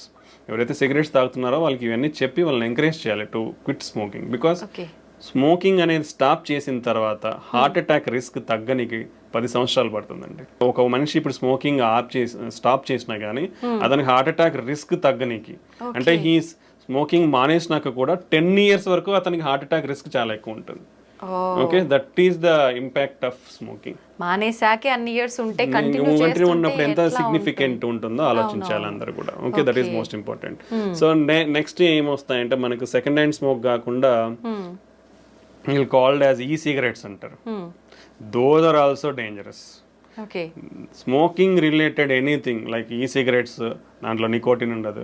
But still lot of studies, even in US studies also showed, even if somebody advertise that non-nicotine cigarettes ఉన్నా కానీ దాంట్లో కూడా నికోటిన్ ఉంటుంది. నికోటిన్ లేకపోయినా lot of damaging products like metallic, tin, lead, mercury లాంటి చాలా compounds, dangerous compounds ఉంటున్నాయి. So even everything, hookahs is also dangerous. E-cigarettes, hookahs, everything is dangerous. So completely avoid all those products and stay healthy. Okay sir, చాలా మంది pan, gutka ఇలాంటివి ఎక్కువగా తీసుకుంటూనే ఉంటారు non stop గా, ఎక్కడ పడితే అక్కడ ఉమ్మేస్తూ ఉంటారు. అలాంటి వాళ్ళకి కూడా గుండె జబ్బులు వచ్చే అవకాశం ఉంటుంది. డెఫినెట్లీ వస్తాయండి. పాన్, గుట్కా అనేది కూడా ఏముంది, పొగాకే కదా. పొగాకు పీల్చినా నమిలినా అంతా లోపలికే పోతుంది, బ్లడ్ లోకే అబ్జర్వ్ అవుతుంది. ఆ కెమికల్స్ అన్ని బ్లడ్ లోకే పోతాయి. ఫైనల్ గా బ్లడ్ లోకి వెళ్ళిన తర్వాత ప్రతి ఆర్గాన్ని ఎఫెక్ట్ చేస్తాయి. సో స్మోకింగ్ అయితే ఎంత డేంజరస్, గుట్కా, పాన్ ఇలాంటివి కూడా అదే రేంజ్లో డేంజరస్. సో దానివల్ల పర్టికులర్లీ మోర్ ఏంటంటే మౌత్ క్యాన్సర్స్, ఓరల్ క్యాన్సర్స్ ఎక్కువ ఉంటాయి. ఎందుకంటే డైరెక్ట్లీ ఇట్ ఈస్ ఈ ఏరియాలో అఫెక్ట్ అవుతుంది కాబట్టి. బట్ బ్లడ్లో కూడా అబ్జర్వ్ అయిపోయి ఆ కాంపౌండ్స్ అన్ని it is also cause heart attacks and brain strokes. So that also too dangerous. Completely avoid all these things. Sir, cardiac arrest అంటూ ఉంటారు. హార్ట్ అటాక్ కి దానికి మధ్య డిఫరెన్స్ ఏమైనా ఉందా సార్? రెండు ఒకటేనా? రెండు డిఫరెంట్ అండి. Okay, this is very important. Heart attack అంటే మనం ఆల్రెడీ మాట్లాడుకున్నాం. అంటే మన గుండె రక్తనాళాలలో బ్లాక్స్ వస్తే ఆ బ్లాక్ వల్ల బ్లడ్ సప్లై సడన్ గా ఆగిపోయి హార్ట్ మజిల్ అనేది సడన్ గా వీక్ అవుతుంది. దాన్ని హార్ట్ అటాక్ అంటాం. ఓకే, కార్డియాక్ అరెస్ట్ అంటే గుండె కొట్టుకునేది సడన్ గా ఆగిపోవడం. అంటే ఇప్పుడు హార్ట్ అటాక్ వచ్చినప్పుడు గుండె కొట్టుకుంటుంది, but some part of the a part కి బ్లడ్ వెజల్ అఫెక్ట్ అయ్యి బ్లడ్ సప్లై తగ్గిందో ఆ పార్ట్ అనేది పనిచేయదు, రెస్ట్ ఆఫ్ ద గుండె కొట్టుకుంటుంది. బట్ హార్ట్ అటాక్ లో కూడా ఇలా జరగడం వల్ల సడన్ గా గుండె ఆగిపోయే ప్రమాదం అనేది ఉంటుంది. బట్ సడన్ కార్డియాక్ అరెస్ట్ అంటే సడన్ గా there are lot of reasons. Sudden గా గుండె ఆగిపోవడానికి చాలా కారణాలు ఉంటాయి. సడన్ గా గుండె అనేది కొట్టుకోవడం ఆగిపోతుంది. సో దాన్ని సడన్ కార్డియాక్ అరెస్ట్ అంటాం. So one of the reasons heart attack ఒకటి కారణము. దెన్ ఎలక్ట్రికల్ అబ్నార్మాలిటీస్ అంటాం, అరిథ్మియాస్ అంటాం, హై హార్ట్ రేట్ అబ్నార్మాలిటీస్. అలా హై హార్ట్ రేట్ ఉన్నప్పుడు గుండె, ఇప్పుడు నార్మల్గా మన గుండె 60 నుంచి 90 వరకు ఇలా కొట్టుకుంటుంది. ఓకే, ఇప్పుడు సడన్ గా 200-250 నిమిషాన్ని కొట్టుకుంది అనుకోండి, మీకు కదులుతున్నట్టు తెలుస్తుందా? జస్ట్ ఫింగర్స్ మూమెంట్స్ తెలుస్తున్నాయి, బట్ ఇలా కొట్టుకుంటేనే కదా బ్లడ్ అంది. ఇలా కొట్టుకున్నప్పుడు ఏమవుతుంది, బ్లడ్ అందదు. So it looks like heart has been stopped. So cardiac arrest. Okay, then infections, cardiomyopathies అంటాం. సో జెనెటిక్ ఉంటాయి చాలా కూడా కొన్ని. Okay, like hypertrophic cardiomyopathy, arrhythmic cardiomyopathies ఉంటాయి. కొన్ని ఛానలోపతీస్ అంటాం, అంటే మన బేసిక్ మాలిక్యులర్ లెవెల్లో కొన్ని ఛానల్స్ ఉంటాయి మన ఫంక్షన్స్ కానీ. So long QT syndrome, short QT syndrome, Brugada syndrome, ఇట్లా లాట్ ఆఫ్ థింగ్స్ ఉంటాయి అన్నమాట. Even like drug abuse will cause sudden heart attacks, sudden cardiac arrest, excessive alcohol cause sudden cardiac arrest. So ఇలా చాలా కారణాలు ఉంటాయి sudden cardiac arrest కావడానికి. So heart attack అనేది blood supply తగ్గిపోవడం వల్ల వచ్చేదాన్ని హార్ట్ అటాక్ అంటాం. కార్డియాక్ అరెస్ట్ అనేది సడన్ గా గుండె ఆగిపోతుంది అంతే. ఆ గుండె ఆగిపోయినప్పుడు ఎవరైనా చేయగలిగేదంటే సిపిఆర్ చేయాలి. అది ప్రతి ఒక్కరూ నేర్చుకోవాలి. ఎందుకంటే సంబడి మీకు ఆ సిపిఆర్ అనేది తెలిస్తే అట్లీస్ట్ మీరు మనం అంటే throughout your life span you can save one life. అవును, అది కంపల్సరీ ఎవ్రీబడి, అంటే చదువులేని వాళ్ళు కూడా నేర్చుకోవచ్చు. అది okay. It's not a big science కానీ నాలెడ్జ్ కానీ ఏం లేదు. అదేంటి just need a simple training. Everybody ఆ ట్రైనింగ్ ని కూడా తీసుకోవచ్చు. Lot of online programmes, hospitals are offering CPR programmes. CPR training అనేది తీసుకుంటే సండే అంటే అట్లీస్ట్ మనకు ఛాన్స్ దొరికినప్పుడు అవసరంలో ఉన్న వాళ్ళకి మనము ఆ సిపిఆర్ ఇచ్చి కాపాడగలిగే వాళ్ళం అవుతాం అనమాట. ఓకే సార్, మీరు చెప్పారు షుగర్ ఉన్న వాళ్ళలో కూడా ఎక్కువగా హార్ట్ అటాక్ వచ్చే అవకాశం ఉంటుంది అని చెప్పి. కొంతమందిలో షుగర్ ఉంటుంది బట్ కంట్రోల్లోనే టాబ్లెట్స్ వాడుతుంటారు, దాని దగ్గర డైట్ కంట్రోల్లో ఉంటుంది. అలాంటి వాళ్ళలో కూడా హార్ట్ అటాక్ వచ్చే ఛాన్స్ ఉంటుందా? యూజువల్గా అన్కంట్రోల్డ్ షుగర్స్ వాళ్ళకి very high risk. But even diabetes under కంట్రోల్లో ఉన్న వాళ్ళకి కూడా వచ్చే ఛాన్స్ ఉంటుంది. ఎందుకంటే so by the time in literally in our country 80% of the people are having diabetes. అవును. Okay, and less than 50% are not under control. So uncontrol sugars అనేది చాలా ఎక్కువ. ఓకే, అండ్ షుగర్ ఉన్న వాళ్ళలో షుగర్ ప్రాబ్లం ఒకటే ఉండదండి. BP ఉంటుంది, cholesterol abnormalities ఉంటుంది, కిడ్నీ ప్రాబ్లమ్స్ ఉండే ఛాన్స్ ఉంటుంది. సో మల్టిపుల్ ప్రాబ్లమ్స్ ఉంటాయి. ఇలా మల్టిపుల్ ప్రాబ్లమ్స్ ఉన్నప్పుడు one of the factor will affect. So even when your blood sugar is there, still chances of getting. And చాలా మందికి షుగర్స్లో మేము డయాబెటిక్స్లో ఏంటంటే మేము యాంజియోగ్రామ్స్ చేసినప్పుడు చూస్తాం. ఎందుకంటే వాళ్ళు ఆయాసం రావడమో లేదంటే ఛాతీ నొప్పి వస్తుందని నడిస్తే ఛాతీ నొప్పి వస్తుంది రావడమో జరుగుతూ ఉంటుంది మెజారిటీ. సో వాళ్ళలో యూజువల్గా there are different specific type of blocks ఉంటాయి. అంటే పైనుంచి కింది వరకు బ్లడ్ వెజల్స్ అన్ని సన్నగా అయిపోతాయి. By the time you start treatment, మీరు ట్రీట్మెంట్ స్టార్ట్ చేసే టైంకి కానీ లేదా కంట్రోల్ అయ్యే టైంకి జరగాల్సిన డ్యామేజ్ జరిగిపోయి ఉంటుంది. ఇప్పుడు మీరు కంట్రోల్ అవ్వకముందు షుగర్ కంట్రోల్ అయ్యే లోపలనే మీకు 60% 70% బ్లాక్స్ ఉన్నాయనుకోండి, చిన్న ఈవెంట్ చాలు ఫ్యూచర్లో. అంటే షుగర్ కంట్రోల్లో ఉన్న, బీపీ పెరిగినా లేదంటే స్ట్రెస్లో ఉన్నా లేదంటే ఒక ఇన్ఫెక్షన్ వచ్చినా, హార్ట్ రేట్ పెరిగిపోయినా, ఇట్లా ఏదో ఒక ఫ్యాక్టర్ వచ్చినా హార్ట్ అటాక్ కానీ వచ్చే అవకాశం ఉంటుంది అనమాట. సో షుగర్ కంట్రోల్ తో పాటు healthy life style and other risk factors ఏమన్నా ఉంటే అవి కంట్రోల్లో పెట్టుకుంటే తక్కువ ఛాన్స్ ఉంటుంది. అంటే అందరికీ అలానే ఉంటుందని చెప్పలేము. షుగర్ ఉన్న వాళ్ళల్లో నార్మల్ వెజల్స్ కూడా ఉండే ఛాన్స్ ఉంటుంది. అంటే స్ట్రిక్ట్ కంట్రోల్, అంటే ఇనిషియల్గానే ఫస్ట్ నుంచి స్ట్రిక్ట్ కంట్రోల్ ఉండాలి. అంటే కొన్ని ఇయర్స్ అంతా కంట్రోల్లో లేకుండా ఫైనల్గా కంట్రోల్ అయింది కదా అనుకుంటే ముందంతా డ్యామేజ్ జరిగిపోయి ఉంటుంది. వెన్ ఎవర్ మీకు షుగర్ ఉందని తెలిసినప్పటి నుంచి మీరు స్ట్రిక్ట్ కంట్రోల్లో పెట్టుకోవాలి. ఇప్పుడు కంట్రోల్ అయింది, చాలా మంది ఒక క్వశ్చన్ కూడా అడుగుతుంటారు, సార్ షుగర్ టాబ్లెట్స్ వాడుతున్నాం కంట్రోల్ అయింది కదా, టాబ్లెట్స్ తగ్గిస్తారా అని. మీరు టాబ్లెట్స్ తీసుకుంటున్నారు కాబట్టి కంట్రోల్లో ఉంది. ఓకే, ఇప్పుడు టాబ్లెట్స్ తీసేస్తే ఏమవుతుంది, మళ్ళీ పెరిగే అవకాశం ఉంటుంది. సో మీకు టాబ్లెట్లు తీసేయాలి అది తగ్గించాలన్నప్పుడు ఏంటంటే strict diet patterns, strict regular exercise ఇవన్నీ ఫాలో అయినప్పుడు డెఫినెట్లీ మీకు ఆ నీడ్ లేదు, ఇన్ని మెడికేషన్స్ వాడాల్సిన నీడ్ లేదంటే definitely we can reduce the drugs. But ఈ స్ట్రిక్ట్ లైఫ్ స్టైల్ లేకుండా మనము షుగర్ టాబ్లెట్స్ తగ్గించాలంటే మళ్ళీ షుగర్ లెవెల్స్ అనేది స్పైక్ అవుతుంది, అది మళ్ళీ మోర్ డ్యామేజ్ అనేది కాస్ట్ చేస్తుంది. ఓకే, సో మోస్ట్లీ డయాబెటీస్ అనేవాళ్ళు compare to non diabetes, sugar లేని వాళ్ళతో పోలిస్తే కంట్రోల్ ఉన్న అన్కంట్రోల్డ్ ఉన్నా కానీ హై రిస్క్లోనే ఉంటారు ఎప్పటికి కూడా. ఓకే, బీపీ థైరాయిడ్ ఉన్న వాళ్ళలో కూడా ఇలాంటి అవకాశాలు ఎక్కువగా బీపీ ఉంటాయండి. BP 1 in 3 persons BP or under diagnosed. ఇప్పుడు మనం 5 మంది ఉన్నాం, ఇక్కడ ఎవరికొకరికి ఉండొచ్చు బీపీ. అంటే ముగ్గురులో ఒకరికి బీపీ తెలియదు, ఉందని తెలియదు. బై ద టైం తెలిసే లోపల బ్రెయిన్ స్ట్రోక్స్ రావచ్చు, హార్ట్ స్ట్రోక్స్ రావచ్చు, కిడ్నీ ఫెయిల్యూర్ అవ్వచ్చు.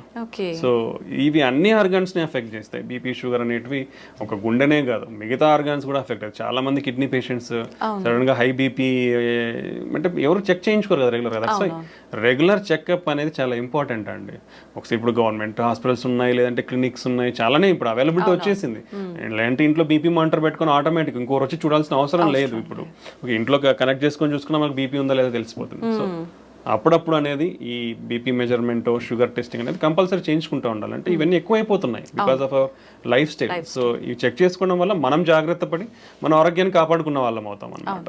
సో బీపీ ఉన్న వాళ్ళు కూడా మోస్ట్లీ హార్ట్ అటాక్స్ కానీ, బ్రెయిన్ స్ట్రోక్స్, కిడ్నీ ఫెయిల్యూర్స్ అనేది చాలా ఎక్కువ రేట్స్ అనేది ఉంటుంది. ఒకరిలో ముగ్గురు బీపీ ఉందనేది అండర్ డయాగ్నోస్డ్ ఉంది.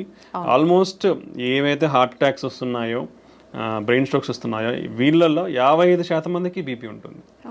Okay, and BP almost 12% deaths cause చేస్తుంది. Okay, that much significant. BP వల్ల ఈవెన్ మన మెయిన్ బ్లడ్ వెజల్ అయోటా ఉంటుంది, అది కూడా లైక్ రప్చర్ అయ్యే, డిసెక్షన్స్ అయ్యే అన్కంట్రోల్డ్ ఉంటాయి, మన బ్రెయిన్లో హెమరేజ్ అయ్యే ఛాన్స్ ఉండొచ్చు, ఇలా lot of complications. Okay. So BP అనేది మనం ఇంట్లోనే చెక్ చేసుకోవచ్చు because of availability of technology now days. ఇప్పుడు అంతా స్మార్ట్ వాచ్లలో కూడా బీపీ వస్తున్నాయి తొందరలో, ఇంతవరకు రాలేదు, but future generation all watches are coming with everything, heart rate monitor, blood pressure, oxygen saturation. You can use the technology and stay healthy. Availability ఉన్నప్పుడు we have to use the technology and stay healthy. So BP కూడా ఇలాంటివి definitely lot of problems అనేది cause చేస్తుంది. చాలా మందిలో high బీపీసే కాకుండా లో BPs కూడా ఉంటుంటాయి కదా సార్, వాళ్ళలో కూడా అవకాశం ఉంటుందా? అంటే లో బీపీ ఇస్ డిఫరెంట్ ఎంటిటీ అండి. ఓకే, హై బీపీ అంటే యూజువల్గా నార్మల్ ఈజ్ 120/80 అంటాం, అంటే పైన సిస్టోలిక్ కింద డయాస్టోలిక్. మోర్ దెన్ 130/85 ఈజ్ అబ్ normal. More than 140/90 is called stage 2. Okay, stage 3 అంటే మోర్ దెన్ 180/120. సో ఇవి మన staging of BP levels. Okay, so border line అంటే నార్మల్ లో లెవెల్ ఆఫ్ నార్మల్ బీపీ అంటే 90/60. సో పైన 90 ఉండడం, కింద if it is less than that, less than 90/60 ఉంటేనే మనం లో బీపీ అంటాం. బట్ ఈ బార్డర్ లైన్ బీపీ అనేది కొందరిలో ఉండొచ్చు. యూజువల్లీ ఫీమేల్స్ సన్నగా ఉన్న వాళ్ళల్లో, వెయిట్ తక్కువ ఉన్న వాళ్ళలో ఇలా బీపీ అనేది లోవర్ లెవెల్స్ ఉండొచ్చు. ప్రెగ్నెంట్స్ లో కూడా కొంచెం బీపీ అనేది లో లెవెల్లో ఉండొచ్చు. సో కొందరిలో ఇది నార్మల్ వేరియంట్, అంటే it's not low BP is not borderline BPs are normal variant. Low BP అనేది డిఫరెంట్ కాజెస్, లైక్ ఇప్పుడు ఏదన్నా హార్ట్ అటాక్, హార్ట్ వీక్ ఉండడం కానీ, హార్ట్ ఫెయిల్యూర్ ఉండి హార్ట్ వీక్ ఉండడం కానీ, లేదా ఇప్పుడు వామిటింగ్స్, డయేరియల్ అయిపోయినప్పుడు, ఫ్లూయిడ్ లాస్, బ్లడ్ మన బాడీ నుంచి ఫ్లూయిడ్ లాస్, డిహైడ్రేషన్ ఉన్నప్పుడు బీపీ అనేది తగ్గుతుంది. ఓకే, దెన్ ఇన్ఫెక్షన్స్ ఉన్నప్పుడు తగ్గే అవకాశం ఉంటుంది. సో ఇలా చాలా కారణాలు ఉంటాయి లో బీపీ అనేది. సో అది మనం చూసుకోవాలి దేనివల్ల. ఒకవేళ నిజంగానే లో బీపీ ఉందంటే ఏమైనా ప్రాబ్లం ఉందనేది చెక్ చేసుకోవాల్సి ఉంటుంది. బట్ యూజువల్గా అయితే లో బీపీ అనేది ఉండదు. Okay, until unless some problem is there, low BP అనేది ఉండదు. ఓకే సార్, హార్ట్ పెయిన్ వచ్చింది అనగానే వెంటనే ఏదైనా ట్యాబ్లెట్ వేసుకుంటే కనుక ఇది మనం కొంతలో కొంత తగ్గించుకోవచ్చు హాస్పిటల్కి వెళ్ళే లోపే అనే ఏదైనా ట్యాబ్లెట్ ఉందా సార్? అంటే అది అందరూ తీసుకోలేమండి బేసికల్లీ. ఇప్పుడు ఎవరికి వస్తుంది ఎవరు తెలియదు కదా. ఇప్పుడు మనం రోజు ఎన్ని టాబ్లెట్స్ పెట్టుకొని తిరుగుతామండి, ఎవరు తిరగలేం కదా. సో అదే దానికంటే ఏంటంటే ఇలా ఒక టాబ్లెట్ అనేది కాకుండా, అంటే ఇప్పుడు టాబ్లెట్స్ అనేది ప్రిస్క్రిప్షన్ ఉంటే కూడా ఎవరు ఇవ్వరండి. ఓకే, సో ఆల్రెడీ ఇప్పుడు పేషెంట్స్ లైక్ షుగర్ కానీ, బీపీ ఉంది, బీపీ వాళ్ళు, కొలెస్ట్రాల్ ఉన్న వాళ్ళు, ఆల్రెడీ హార్ట్ అటాక్ వచ్చిన వాళ్ళు, బ్రెయిన్ స్ట్రోక్ వచ్చిన వాళ్ళు, లేదా స్టంట్లు కానీ బైపాస్ చేయించుకున్న వాళ్ళల్లో రికరెంట్గా వచ్చే ఛాన్స్ ఉంటుంది. అలాంటి వాళ్ళకి ఆల్రెడీ బ్లడ్ థిన్నర్స్ ఉంటాయి. వాళ్ళల్లో మనం ఒకవేళ అలాంటి సిమ్టమ్స్ ఉన్నప్పుడు ఆ బ్లడ్ థిన్నర్స్ని మనం ఇచ్చిన డోస్ లైక్ ఆ టాబ్లెట్స్ని ఒక 2 టాబ్లెట్స్ కానీ అలా తీసుకుంటే వాళ్ళకి ఇన్స్ట్రక్షన్స్ ఉంటాయని, మన ఇన్స్ట్రక్షన్స్ ప్రకారం తీసుకుని ఉంటే ఆ సైన్స్ ఉన్నప్పుడు వాళ్ళు తీసుకున్నప్పుడు ప్రివెంట్ చేసి, అంటే రికరెంట్ అటాక్స్ ప్రివెంట్ చేసేదానికి ఉపయోగపడుతుంది. అంటే ఆల్రెడీ అఫెక్ట్ అయిన వాళ్ళకి, ఎందుకంటే వాళ్ళ దగ్గర ఆల్రెడీ రెడీలీ అవైలబుల్ ఉంటాయి. అలా మిగతా వాళ్ళ దగ్గర రెడీలీ అవైలబుల్ ఉండవు కదా. అవైలబుల్ ఉన్న వాళ్ళు ఏంటంటే ఫస్ట్ నిర్ధారణ చేసుకోవాలి. పెయిన్ ఎందుకు వస్తుందో తెలియనప్పుడు నువ్వు టాబ్లెట్స్ మింగేస్తాను సార్ అంటే ఎట్లా, కష్టం కదా. సో దానికి ఇమీడియట్ గా ఎనీ చెస్ట్ పెయిన్ నెగ్లిజెన్స్ లేకుండా ఒక చిన్న ఈసీజీ దించుకోండి. ఈసీజీలో ఉంటే మీకు డాక్టర్ ఇస్తారు టాబ్లెట్స్, లేదంటే అవసరం లేదు. ఓకే, సో అలా ప్రతి ఒక్కరు టాబ్లెట్స్ అనేది మింగడానికి కరెక్ట్ కాదు. యూజువల్గా ఏంటంటే మనకి ఇలా రిస్క్ ఫ్యాక్టర్స్ ఉన్న వాళ్ళల్లో we'll having scoring systems. Okay, వాళ్ళ రిస్క్ని ఎవాల్యుయేట్ చేసే స్కోరింగ్ సిస్టమ్స్ ఉంటాయి మనకి. So like intermediate to high risk అంటాం. అలా ఉన్న వాళ్ళకి వీ కెన్ డాక్టర్స్ వీళ్ళు ప్రిస్క్రైబ్, అంటే హార్ట్ అటాక్ రాకుండా బ్లడ్ థిన్నర్స్ అనేది ఇస్తామన్నమాట. సో అలాంటి వాళ్ళ దగ్గర ఉన్నప్పుడు వాళ్ళు తీసుకోవచ్చు, నాట్ ఎవ్రీబడి. సార్, ప్రత్యేకంగా లేడీస్ విషయానికి వస్తే హార్ట్ అటాక్ రావడానికి ఇవి రీజన్స్ అని చెప్పొచ్చే రీజన్స్ ఏమైనా ఉన్నాయా? అంటే usually ladies are underrepresented అండి. లాట్ ఆఫ్ క్లినికల్ ట్రయల్స్లో చూసుకుంటే ఎక్కువ మంది జెంట్స్లోనే ఎవాల్యుయేట్ చేసిన, ఫీమేల్స్ని evaluate. So there is lot of discrepancy in the data also. అంటే వీళ్ళని ఎక్కువ రిప్రజెంట్ చేసినారు కాబట్టి వీళ్ళని ఎక్కువ, వీళ్ళని రిప్రజెంట్ చేయలేదు కాబట్టి తక్కువ అన్నట్లు ఉంటుంది. బట్ ఫీమేల్స్కి మేల్స్ ఆల్ ఈక్వల్లీ ఇద్దరు కూడా హార్ట్ అటాక్ రావడానికి సమానమైన ఛాన్సెసే ఉంటాయి. సో వీళ్ళ అంటే బీపీ, షుగర్, కొలెస్ట్రాల్ ఇవన్నీ కూడా యాజ్ జెంట్స్ ఫీమేల్స్ సేమ్ రిస్కే ఉంటుంది. బట్ ఫీమేల్స్లో తీసుకుంటే like they are more prone to some special category. అంటే మన వెజల్స్ అనేది మెయిన్ వెజల్స్ అంటే మ్యాక్రో వెజల్ అంటాం, కింద దాని చివర్లో వచ్చేది మైక్రో వెజల్. ఈ మైక్రో వాస్కులేచర్ అబ్స్ట్రక్షన్స్ కొంచెం ఫీమేల్స్లో ఎక్కువ ఉంటుంది. That is the first point.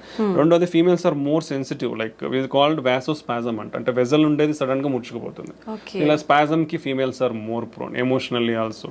ఇది కాల్డ్ ఎమోషనల్ హార్ట్ సిండ్రోమ్ కూడా ఉంటుంది మనకి, సాకోసోబో సిండ్రోమ్ అంటాం. అంటే సడన్ ఎమోషనల్లీ అయినారనుకోండి సడన్ గా హార్ట్ అటాక్ లాగా ప్రజెంట్ అయ్యే ఛాన్స్ ఉంటుంది. అది more in females. And sometimes spontaneous coronary artery dissection అంటాం. అంటే మన బ్లడ్ వెజల్ సడన్ గా ఇట్లా కోత రావడం అనమాట. అలా కోత వచ్చినప్పుడు బ్లడ్ ఫ్లో తగ్గిపోతుంది, హార్ట్ అటాక్ లాగా ప్రజెంట్ అయ్యే ఛాన్స్ ఉంటుంది. సో అలా ఫీమేల్స్ లో కొంచెం ఎక్కువ వచ్చే అవకాశం ఉంటుంది. And then like post menopause hormonal disturbances వల్ల కూడా కొంచెం హార్మోనల్ చేంజెస్ అన్ని జరిగి కొంచెం హార్ట్ అటాక్స్ ఎక్కువ వచ్చే అవకాశం ఉండొచ్చు. And second thing under representation. అదే చెప్పాను కదా, అంటే they are neglected a bit usually in the society. Previously, right now everything is changing, is going in equality. ప్రీవియస్గా అంటే ఫ్యామిలీలో అయినా ఎవరైనా తీసుకుంటే ఫీమేల్స్లో ఒకవేళ ఏదైనా సిమ్టమ్స్ చెప్తే లైట్గా తీసుకునేవాళ్ళు. అలా ఆ నెగ్లిజెన్స్ అనేది ఉండకూడదు ఇప్పుడు వాళ్ళు, ఎందుకంటే they are also equally affected by health. So వాళ్ళలో ఆ నెగ్లిజెన్స్ చూపించకుండా వాళ్ళకు కూడా ఇమీడియట్ ట్రీట్మెంట్ తీసుకుంటే you can give better care to our family members ఫీమేల్స్కి. ఓకే, ఇదొకటి. దెన్ ప్రెగ్నెన్సీలో that is most important nowadays. Pregnancy ఉన్నప్పుడు you should take care of your health very properly. మీకు బీపీ కానీ షుగర్ కానీ ఇలా complications ఏమున్నా కానీ these are all carrying forward. So if anybody develops BP or thyroid disorders or sugar in pregnancy, they are more prone to risk for getting heart problems in future. So you should manage your pregnancy well. So ఇవన్నీ చాలా important అనమాట females లో. So ఇవన్నీ care తీసుకుంటే, and మనం already discuss చేసుకున్నాం females లో symptoms అనేది ఈజీగా రికగ్నైజ్ చేయడం కూడా కొంచెం వాళ్ళలో తక్కువ తెలుస్తాయి, నొప్పిని రికగ్నైజ్ చేయడం కానీ ఆయాసం కానీ. సో ఇవన్నీ ఆ నెగ్లిజెన్స్ అనేది లేకుండా మైల్డ్ ప్రాబ్లం ఉన్నప్పుడు కూడా మనకు ఫీమేల్స్ పెద్దవాళ్ళు ఎవరైతే ఉన్నారో ఇంట్లో వాళ్ళకి ఇమీడియట్ కేర్, మనం కన్సర్న్ అండ్ కేర్ చూపించి వాళ్ళని సరైన చూపిస్తే మనం అర్లీగా డిటెక్ట్ చేసి we can save themselves. So ఇవి మనకు మేల్స్కి ఫీమేల్స్కి మధ్య ఉన్న తేడాలు. Okay sir, once heart attack వచ్చిన వాళ్ళకి ఆఫ్టర్ ట్రీట్మెంట్ హెల్దీగా ఉన్నా మళ్ళీ వచ్చే అవకాశం ఎక్కువగా ఉంటుందంటారా? ఉండొచ్చండి. Once any problem like heart attack or brain stroke ఒకసారి వచ్చిన తర్వాత రికరెంట్ ఛాన్సెస్ డెఫినెట్లీ హై ఉంటాయి. ఓకే, సో హెల్తీగా అనేది చాలా కాంపోనెంట్స్ ఉంటాయి. మనం ఆల్రెడీ డిస్కస్ చేసుకునేది, మన హెల్తీ ఫుడ్ ఉంటుంది, డైలీ ఎక్సర్సైజ్ ఉంటుంది, మనకు బీపీ షుగర్ ఎంత కంట్రోల్లో ఉన్నాయని ఉంటుంది, మనకి ఇచ్చిన మెడికేషన్స్ ఎంత కరెక్ట్గా వేసుకుంటున్నాం అనేది ఉంటుంది. So all these factors affect. ఈ ఫ్యాక్టర్స్ నుంచి ఒకటి డివియేట్ అయినా మనకు ఎక్కువ వచ్చే ఛాన్స్ ఉంటుంది. Even an controllable natural process అండి. మనకు ఫ్యాట్ అక్యుములేషన్ అనేది న్యాచురల్ ప్రాసెస్. మనం మెడిసిన్స్ తీసుకున్నా కానీ కొందరిలో బికాస్ ఆఫ్ జెనెటిక్స్ ప్రోగ్రెస్ అయ్యే ఛాన్స్ ఉండొచ్చు. సో ఈ డిఫరెంట్ కాంపనెంట్స్ వల్ల అఫెక్ట్ అయ్యే ఛాన్స్ ఉంటుంది. సో ఒకసారి హార్ట్ అటాక్ కానీ బ్రెయిన్ స్ట్రోక్ వచ్చిన వాళ్ళు డెఫినెట్లీ హై రిస్క్, మళ్ళీ వచ్చే ఛాన్సెస్ ఎక్కువే ఉంటుంది. కాబట్టి ఇంకొంచెం స్పెషల్ జాగ్రత్తలు తీసుకోవాలి. అంటే మెడికేషన్స్కి చాలా స్ట్రిక్ట్గా ఫాలో అవ్వాలి. రెగ్యులర్గా అట్లీస్ట్ కంట్రోల్ లెవెల్స్ చెక్ చేసుకోవాలి. బీపీ కానీ కొలెస్ట్రాల్ కానీ షుగర్ కానీ ఇవన్నీ at least third monthly at least check చేసుకోవాలి. బీపీ షుగర్ ఉన్న వాళ్ళు బెటర్ ఇంట్లో బీపీ మానిటర్, షుగర్ మానిటర్ పెట్టుకొని daily you can check your BP or every 1 week you can check your sugars కంట్రోల్లో ఉంటే. సో ఇలాంటి జాగ్రత్తలు అన్నీ తీసుకుంటే మనం ఇవన్నీ అంటే medications, blood thinners, cholesterol lowering drugs, BP control drug, sugar control ఇవన్నీ టైమ్లీ తీసుకొని కరెక్ట్గా మెయింటైన్ చేసుకోగలిగితే రికరెంట్ అటాక్స్ అనేది మనం తగ్గించుకోవచ్చు కూడా. ఓకే సార్, హార్ట్ అటాక్ వచ్చిన వాళ్ళకి వేరే హెల్త్ ఇష్యూస్ ఎక్కువగా కూడా వస్తుంటాయి అని చెప్పి అంటుంటారు. నిజంగా అలా వచ్చే అవకాశం ఉంటుందా? అంటే ఇట్ డిపెండ్స్. అంటే it depends on lot of risk factors. ఇప్పుడు హార్ట్ అటాక్ ఎందుకు వచ్చింది, బీపీనో షుగరో ఇంకోటి ఏదో ఉంటుంది, ఉండదు. ఉన్నప్పుడు ఏమవుతుంది, వాళ్ళు ఒకసారి అఫెక్ట్ అయిన తర్వాత ఫర్దర్ ఆర్గన్స్ కూడా డ్యామేజ్ అయ్యే ఛాన్స్ ఉంటుంది. అంటే మనం హార్ట్ అటాక్ సిమ్టమ్స్తో ప్రజెంట్ అనేది కాబట్టి we can treat that. But already అప్పటికే ఇప్పుడు కిడ్నీ డ్యామేజ్ అయి ఉండొచ్చు. సో వాళ్ళు కిడ్నీ ప్రాబ్లమ్స్లో ల్యాండ్ అయ్యే ఛాన్స్ ఉంటుంది. ఓకే, షుగర్ కానీ బీపీ ఉన్న వాళ్ళు వీళ్ళందరూ. లేదా ఒకసారి this is called vascular disease అనుకున్నాం. అంటే cholesterol accumulation in the blood vessels. ఇక్కడ అఫెక్ట్ అయినాయంటే బ్లడ్ వెజల్స్ ఎక్కడ వేరే చోట కూడా అఫెక్ట్ అయ్యింది. సో ఒకసారి హార్ట్ అటాక్ వచ్చిన వాళ్ళు ఫ్యూచర్లో బ్రెయిన్ స్ట్రోక్ కూడా వచ్చే అవకాశం ఎక్కువ ఉంటుంది, లేదా కాళ్ళల్లో బ్లాక్స్ వచ్చే అవకాశం ఉంటుంది. సో ఇలా అదర్ ప్రాబ్లమ్స్ కూడా వచ్చే అవకాశం ఎక్కువే ఉంటుంది అనమాట. దెన్ వాళ్ళ age and immunity levels, old age అనుకోండి, ఒకసారి హార్ట్ అటాక్ వచ్చినాక ఏజ్, ఇమ్యూనిటీ లెవెల్స్ని బట్టి ఇన్ఫెక్షన్స్ రావడం కానీ ఇలాంటివి కూడా ఉండే అవకాశం ఉండొచ్చు. ఓకే, ఒకసారి హార్ట్కి సంబంధించిన సర్జరీ జరిగిన తర్వాత మళ్ళీ వాళ్ళు నార్మల్ లైఫ్ లీడ్ చేయొచ్చు అంటారా? డెఫినెట్లీ అండి. ఇప్పుడున్న latest technology and advancements and treatments so definitely normal life lead చేయొచ్చు. ఒకసారి హార్ట్ అటాక్ వచ్చింది, స్టంట్ పడిందంటే అయ్యో ఏదో అయిపోయింది ఇంకేం చేయలేమనేది ఎక్కడా లేదు. టెంపరీగా వాళ్ళు రికవర్ అయ్యేంత వరకు విల్ గివ్ సజెషన్స్. అంటే ఇప్పుడు ఒకసారి హార్ట్ అటాక్ వచ్చింది, స్టంట్స్ వేయించుకున్న తర్వాత ఒకేసారి పోయి నేను ఈ లిఫ్ట్ చేసే వర్క్స్ చేస్తాను, హెవీ వెయిట్స్ లిఫ్ట్ చేస్తాను అంటే అది is not good. Slow, that is called progressive rehabilitation. అంటే నిదానంగా ఇప్పుడు నేను వెళ్ళాను బాగుంది, so I will just walk in the home for 1 week. ఇంట్లో కూడా అక్కడక్కడ తిరిగేది ఇల్లు మొత్తం తిరుగుతాను. Second week I will go out for walking 1 kilometer 2 kilometers walking వెళ్ళేస్తాను. నేను బాగున్నాను. నెక్స్ట్ థర్డ్ వీక్ నుంచి you can go for 3-4 kilometers. After 1 month you can do routine activities if everything. So this call graded rehabilitation. అంటే మన body కూడా మళ్ళీ acclimatise అవుతుంది ఆ వర్క్ అనేది. సో దెన్ దాంతో పాటు you have to control medication complications. That is most medications అనేది రెగ్యులర్గా వాడాలి. ఇనిషియల్ స్టేజెస్లో కొన్ని ఎక్కువ మెడికేషన్స్ ఉంటాయండి, హార్ట్ అటాక్ వచ్చిన తర్వాత లేదా స్టంట్ వేయించుకున్న తర్వాత కానీ బైపాస్ కానీ. బట్ స్లోగా పేషెంట్స్ కండిషన్ బట్టి హార్ట్ ఫంక్షన్ ఇంప్రూవ్మెంట్ని బట్టి కూడా అవన్నీ అడ్జస్ట్ చేస్తూ వస్తాము. So after 1 year compulsory 1 blood thinner, cholesterol lowering drugs, మీ రిమైనింగ్ ఇష్యూస్ ఏమంటే అదొకటి కంటిన్యూ చేసుకుంటే they will stay happy. They can lead happily normal life. ఇప్పుడున్న అడ్వాన్స్మెంట్ టెక్నాలజీతో ఎవ్రీథింగ్ ఓపెన్ హార్ట్ సర్జరీ లేకుండా కూడా ఫర్ ఎవ్రీథింగ్, బైపాస్ కూడా అవసరం లేకుండా చాలా కేసుల్లో కూడా స్టంట్స్ వేసుకోవచ్చు.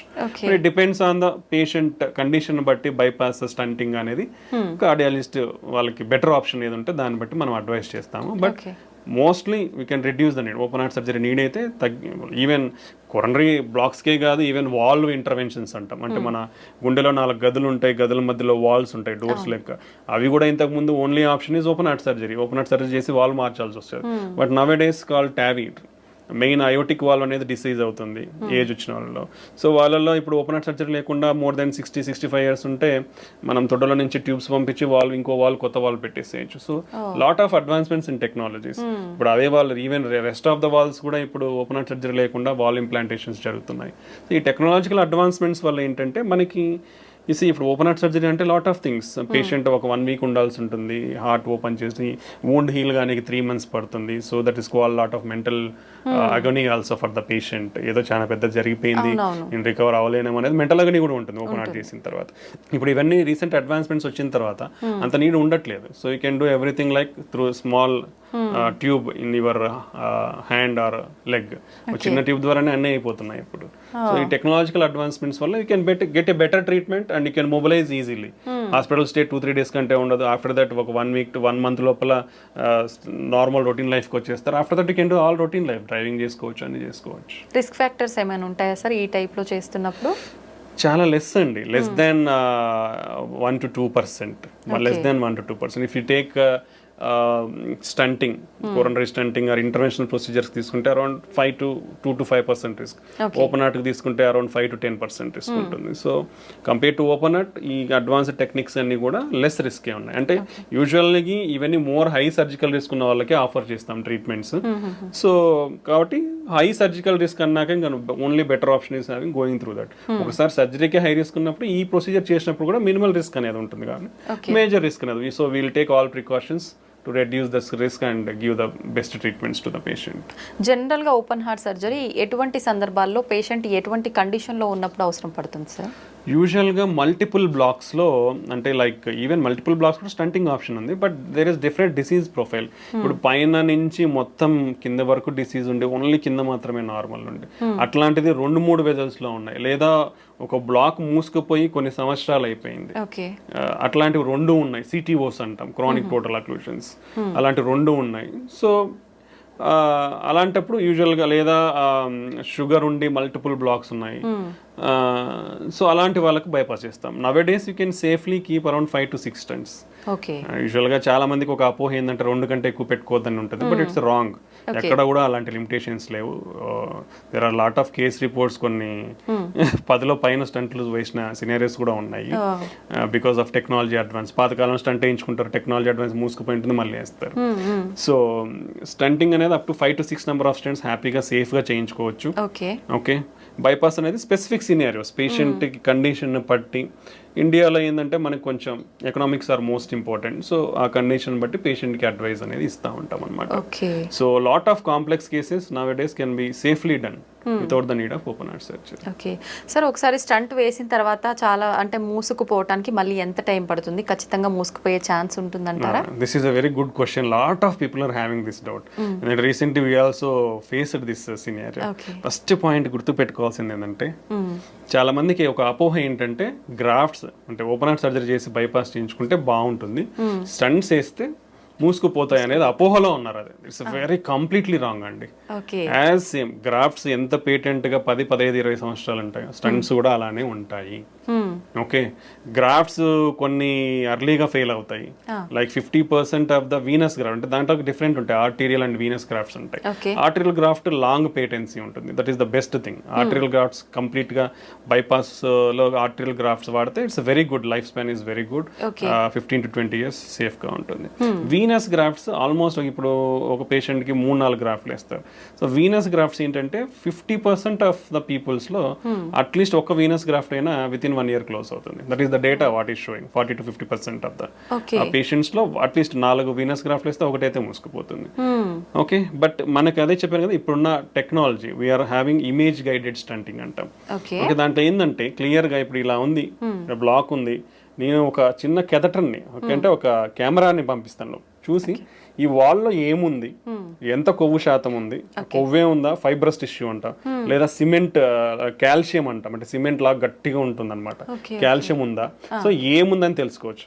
ఎంత దూరం ఉంది ఆ డిసీజ్, ఈ వెజల్ సైజ్ ఎంత, సో ప్రతి డీటెయిల్ వస్తుంది మనకి. ఈ డీటెయిల్స్ వచ్చినప్పుడు ఏమవుతుందంటే, ఈ కాల్షియం ఉన్నప్పుడు స్టంట్ పెడితే ఏమవుతుంది, సరిగ్గా ఎక్స్పాండ్ కాదు. So we need to use additional techniques to break that calcium. మనకు 4-5 టెక్నాలజీస్ ఉన్నాయి కాల్షియం బ్రేక్ చేయడానికి. సో ఆ కాల్షియం బ్రేక్ చేసిన తర్వాత నువ్వు స్టంట్ పెడితే ప్రాపర్గా ఎక్స్పాండ్ అవుతుంది. ఎక్స్పాండ్ అయిన తర్వాత కూడా ఆ స్టంట్ సరిగా కూర్చుందా లేదనేది మళ్ళీ కెమెరా పెట్టి చూస్తాము. ఓకే, సో అప్పుడు ఏం తెలుస్తుంది, స్టంట్ పెట్టినాక ఈ స్టంట్ అనేది ప్రాపర్గా ఇట్లా లేకుండా ప్రాపర్గా ఎక్స్పాండ్ అయిందా, ఈ గోడకు అంటే మన వెజల్ వాల్ గోడకు ఏదైతే ఉందో దానికి అతుక్కునిందా, లేదా ఈ స్టంట్ పెట్టినాక లోపల ఏమైనా కాంప్లికేషన్స్ ఉన్నాయా, కోసుకుపోవడం కానీ, టిష్యూ ప్రొలాప్స్ కానీ, రక్తం కట్టడం, అంటే everything we come to know. We're having some guidelines. ఇది స్టంట్ పెట్టిన తర్వాత ఈ ఏరియా అంటాం, ఈ ఏరియా ఒక గైడ్ లైన్, దీనికంటే ఇంత పైన ఉంటే మళ్ళీ మూసుకుపోయే ఛాన్స్ చాలా తక్కువ. సో ఈ పారామీటర్స్ అన్ని చెక్ చేస్తాం. చెక్ చేసినప్పుడు if everything is fit 99% patent ఉంటాయి, మూసుకుపోవు. Okay, so that is the advancement nowadays. All guidelines, European కానీ అమెరికన్ గైడ్ లైన్స్ కానీ, image guided stenting they are advising 100% image guided stunting. But it comes added cost kabatti, as already discussed, economics involvement undi kabatti it's very difficult to practice. But if you use in every case, definitely we can bring 100% results. Long term results are 100%. Malli moosukupoye chance undadu. And quality of the stunts, so better quality of the stunts, whatever you do the standard quality stunts, the chances of occlusion are very less. మూసుకుపోవడం అనేది చాలా తక్కువ ఉంటుంది. Grafts అయితే ఎలా ఇన్ని సంవత్సరాలు వస్తాయి, స్టంట్లు కూడా అన్ని సంవత్సరాలు వస్తాయి. సో స్టంట్లు ఏదో వేయించుకుంటే మూసుకుపోతాయనే అపోహలు అయితే ఎవరు ఉండద్దండి. ఇప్పుడున్న technologies and the better platforms. ప్రీవియస్గా స్టంట్స్ ఎలా ఉండేదంటే కొంచెం థిక్నెస్ ఉండేటివి, డిజైన్ ఉండేది, అంటే open cell closed cell design అంటాం, అంటే లింక్స్, ఇప్పుడు ఇట్లా లింక్స్ ఉంటాయి అనమాట, అవి డిఫరెంట్ ప్యాటర్న్స్ ఉండేటి అనమాట. ఇప్పుడు ఇవన్నీ టెక్నాలజీ చేంజ్ అయింది, థిక్నెస్ అనేది తగ్గింది, డ్రగ్ కోటెడ్ అనేది వచ్చింది, ఈ లింక్స్ అనేది డిఫరెంట్ లింక్ డిజైన్స్ వచ్చాయి for better seating in the vessel. So ఈ అన్ని టెక్నాలజీతో it's doing very good nowadays. So almost like more than 97-98% కంప్లీట్గా పేటెంట్ ఉంటాయి, మూసుకుపోవు. Only less chances, only 2-3% only మూసుకుపోయి, స్టిల్ లెస్, చాలా తక్కువ అది మూసుకుపోవడం. So stents are very good option and very safe procedure and very easy. Stent వేయించుకున్నాక 2వ రోజుకి డిశ్చార్జ్ అయిపోతాం, హ్యాపీగా పోతాం, హ్యాపీగా అన్ని పనులు చేసుకుంటాం. సో ఈ అపోహల నుంచి బయటకు రండి. ఇంత అడ్వాన్స్మెంట్స్ ఇంత ఉన్న తర్వాత ఓపెన్ హార్ట్ అనేది చాలా తక్కువ అవసరం పడుతుంది. బట్ డెఫినెట్లీ ఎవరికైతే ఇండికేటెడ్ ఉందో వాళ్ళకి ఆ ఆప్షన్ ఇస్తాము. But majority of the people we can do stunting and lot of technologies is they. ప్రతి వేజల్ని కూడా ఓపెన్ చేయొచ్చు ఇప్పుడున్న మనకున్న టెక్నాలజీ అయితే. So that is my advice. Okay sir, ఒకసారి స్టంట్ అయిన తర్వాత కానీ ఓపెన్ హార్ట్ సర్జరీ అయిన తర్వాత కానీ పేషెంట్ ఎన్ని మంత్స్కి ఒకసారి చెకప్ చేయించుకోవాల్సి ఉంటుంది?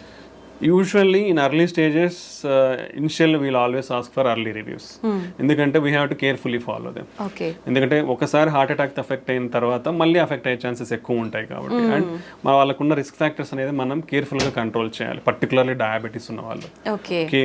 ఇనిషియల్లీ ఎవ్రీ మంత్లీ రావడం చాలా మంచిది, సో దట్ మీకు మీ బీపీ కంట్రోల్ కానీ, షుగర్ కంట్రోల్ కానీ, కొలెస్ట్రాల్ కంట్రోల్ కానీ స్ట్రిక్ట్గా చేయడం వల్ల మీకు ఫ్యూచర్లో ప్రాబ్లమ్స్ లేకుండా ఉంటుంది. సో మీ హార్ట్ గిన ఒకవేళ హార్ట్ ఫంక్షన్ గిన వీక్ అయింది అనుకోండి, ఎవ్రీ మంత్లీ చెక్ చేయించుకుంటే ఎంత ఇంప్రూవ్ అవుతుంది అనేది మనకు తెలుస్తుంది. సో వీల్ మినిమల్లీ 3 months వరకు చూస్తాం. 3 monthsలో ద ఇంప్రూవ్మెంట్ ఎంత వస్తుంది అది మాక్సిమం ఉంటుంది. Okay, after that minimal improvement ఉంటుంది. సో దాన్ని బట్టి ఫర్దర్ ట్రీట్మెంట్ ఆప్షన్స్ ఉంటాయి. ఇప్పుడు హార్ట్ ఫంక్షన్ అనేది లెస్ దెన్ 30-35% ఉందనుకోండి, even after 3 months of treatment with good medications, okay, అప్పుడు వాళ్ళకి ఐసీడీ అనేది ఉంటుంది. అంటే హార్ట్ వీక్ ఉన్న వాళ్ళు సడన్ గా చనిపోయే అవకాశాలు ఎక్కువ ఉంటాయి. సో అలాంటి వాళ్ళు ముందే అంటే హార్ట్ రేట్ అబ్నార్మాలిటీస్ రాకముందే ఐసీడీ అనేది వేయించుకుంటే వాళ్ళు ఫ్యూచర్లో సడన్ గా చనిపోయే ప్రమాదం నుంచి కాపాడుకోవచ్చు అనమాట. సో ఇది చాలా ఇంపార్టెంట్. ఓకే, సో ఇలాంటివన్నీ మనకి కేర్ఫుల్ అబ్జర్వేషన్లో ఉంటేనే తెలుస్తాయి. ఇప్పుడు షుగర్ ఉన్న వాళ్ళు 3 monthsకి వచ్చారనుకోండి, అన్కంట్రోల్డ్ షుగర్ ఉంటే వేసిన స్టంట్లు కానీ, గ్రాఫ్ట్స్, బైపాస్ గ్రాఫ్ట్లు కానీ ఫెయిల్ అయిపోతాయి. ఇవన్నీ చాలా ఇంపార్టెంట్ కాబట్టి ఇనిషియల్గా around 3 to 6 months every monthly visit will help them. అంటే that also depends on the patient condition బట్టి, సిమ్టమ్స్ బట్టి డాక్టర్ అడ్వైస్ చేస్తారు. After that if the patient is good, every 2 months or 3 months they can follow. Okay, ప్రతి ఒక్కరు అంటే local availability ఉన్న వాళ్ళు నెల వస్తారు, బట్ బయట నుంచి ఊర్ల నుంచి వచ్చే వాళ్ళు నెల రావాలి అంటే వాళ్ళకి ఇబ్బందులు వాళ్ళకు ఉంటాయి. సో అలాంటి వాళ్ళు స్ట్రిక్ట్ గా కంట్రోల్ పెట్టుకొని మంచిగా ఉంటే 2-3 monthsకి ఫాలో అవ్వచ్చు. లేదా అక్కడ దగ్గరలో ఉన్న డాక్టర్స్ ఉన్నా కానీ లోకల్ గా ఫాలో అవ్వచ్చు, స్పెషలిస్ట్ ఎవరైనా అవైలబిలిటీ ఉంటే. Okay, that is the advice. After that అంతా బాగుంది 1 సంవత్సరం వరకు అంటే yearly annual checkups compulsory. Okay, ఒక సంవత్సరానికి అంతా బాగుంది, హార్ట్ ఫంక్షన్ ఇంప్రూవ్ అయిపోయింది, రెగ్యులర్ గా మందులు వాడుతున్నాడు, బీపీ, షుగర్, కొలెస్ట్రాల్ అన్ని కంట్రోల్లో ఉన్నాయి, తనకి ఏమి సిమ్టమ్స్ ఏం లేవు, ప్రాబ్లమ్స్ ఏం లేవు, they can do every 6 months or annual checkups. వాళ్ళకి అప్పుడు ఆ ఫర్దర్ రివ్యూలో you can identify if any problems is there, otherwise they can continue వాళ్ళ అవే మందులు వాడుకోవచ్చు అనమాట. ఓకే సార్, ఒకసారి స్టంట్ వేసి అది మూసుకుపోయిన తర్వాత మళ్ళీ స్టంట్ వేయటం అనేది రిస్క్తో కూడుకున్న పని అంటారా? Nice question. అసలుకి లైక్ గుడ్ క్వశ్చన్స్ మీరు అడుగుతున్నారు, ఎందుకంటే lot of people have to know all these things. ఒకసారి స్టంట్ వేసిన తర్వాత మళ్ళీ స్టంట్ అనేది వేయించుకోవచ్చు, it's not a problem. Even second time fail అయినాక థర్డ్ టైం కూడా వేయించుకోవచ్చు. Up to 3 maximum levels there is a chance. Now we are having latest technology called drug coated balloons. And it's like previous technology but refined, now came with very refinement and good clinical trials తో వచ్చి it's showing promising results called drug coated balloon. అంటే stunt అవసరం లేకుండా మనము మందు పూసిన బెలూన్ని తీసుకొని పోయి ఎక్కడైతే బ్లాక్ ఉందో, అంటే దాన్ని ఫస్ట్ ఏదైతే బ్లాక్ ఉందో దాన్ని ఓపెన్ చేస్తాం, నీట్గా వెజల్ సైజ్ ఎంత సైజ్ ఉందో ఆ సైజ్కి మనం దాన్ని ఓపెన్ చేస్తాం. ఓపెన్ చేసిన తర్వాత స్టంట్ పెట్టకుండా మనం ఆ డ్రగ్ కోటెడ్ బెలూన్ని తీసుకొని పోయిస్తే ఆ డ్రగ్ కోటెడ్ బెలూన్ని ఎక్కడైతే నేరో అయిందో అక్కడ పెట్టినప్పుడు ఆ బెలూన్ మీద ఉండే డ్రగ్ మొత్తం వెజల్లోకి అంతా అబ్జర్వ్ అయ్యి అక్కడ మళ్ళీ బ్లాక్ రాకుండా ప్రివెంట్ చేస్తుంది అనమాట. సో ఇది అడ్వాన్స్మెంట్. సో ఈ డ్రగ్ కోటెడ్ బెలూన్ అడ్వాన్స్మెంట్స్ తో ఆల్మోస్ట్ లైక్ ఇప్పుడు స్టంట్ బ్లాక్ అయింది అనుకోండి, వీళ్ళు ఓపెన్ అంటే మనం ఎందుకు బ్లాక్ అయింది అనేది అనలైజ్ చేస్తాం first. That is the advantage of imaging. దాన్ని ఓసిటీ ఇమేజింగ్ అంటాం. ఆ ఓసిటీ ఇమేజింగ్తో ఎందుకు అంటే నియోత్రి అంటే మళ్ళీ కొలెస్ట్రాల్ పేరుకుపోయిందా, లేదంటే స్టంట్ ఎక్స్పాండ్ కాలేదా ప్రాపర్గా, లేదంటే స్టంట్ ఫ్రాక్చర్ ఏమన్నా ఉందా, స్టంట్ వాల్కి సరిగా అతుక్కోలేదా, ఈ ఫ్యాక్టర్స్ అన్ని మనం అనలైజ్ చేస్తాం ఇమేజింగ్ ద్వారా. సో మనకి దేని వల్ల అని తెలిసినప్పుడు we can take a proper decision. So అలాంటి సమయంలో ఇప్పుడు సరిగా ఎక్స్పాండ్ కాలేదో లేదంటే సరిగా అతుక్కోలేదు అనుకోండి, ఓపెన్ చేసి ప్రాపర్గా డైలేట్ చేసి డ్రగ్ కోటెడ్ బెలూన్ పెడితే ఫ్యూచర్లో మళ్ళీ బ్లాక్ ఉండదు. లేదు ప్రాపర్గా ఎక్స్పాన్షన్ అయింది, వెజల్ వాల్కి అతుక్కుంది, స్టంట్ లోపల మళ్ళీ కొవ్వు పేరుకుపోయి మళ్ళీ బ్లాక్ వచ్చింది అనుకోండి, then we will do depends on the characteristics of the plaque. ప్రాపర్గా ఎక్స్పాన్షన్ అయింది, no major issues, plaque and cholesterol burden అంత లేదు అనుకుంటే డ్రగ్ కోటెడ్ బెలూన్ వాడచ్చు. లేదు చాలా బర్డన్ ఉంది, టఫ్ లీజన్ ఉంది, స్టంట్ కంపల్సరీ అంటే స్టంట్ మళ్ళీ పెట్టచ్చు. So 2 to 3 times or 4 times we can use drug coated balloon technology and stunting. So multiple times block అయినా వర్రీ అవ్వాల్సిన అవసరం లేదు. చాలా మంది వర్రీ అవుతున్నారు. ఇండియా అది ఐ ఆల్వేస్ టెల్ యూ, అంటే మన దేశంలో ఎకనామిక్స్ అనేది చాలా ఇంపార్టెంట్ అండి, బికాస్ ఇన్సూరెన్స్ అనేది చాలా తక్కువ కాబట్టి. That's why insurance insurances are compulsory to face all these problems. ఎందుకంటే మనకున్న లైఫ్ స్టైల్కి we don't know what problems will get. Everybody, అంటే not only general public, everybody, even educated uneducated అందరికి కూడా ఇన్సూరెన్స్ అనేది కంపల్సరీ. బికాస్ ఈ prices whatever you see prices are increasing every year. మనకు health care అనే కాదు, అన్ని prices పెరుగుతున్నప్పుడు హెల్త్ కేర్లో కూడా పెరుగుతాయి. So if you want to deal with rising prices, insurance is a compulsory thing. So మనకి ఎకనామిక్స్ అన్ని ఉంటాయి కాబట్టి it's very difficult some decisions.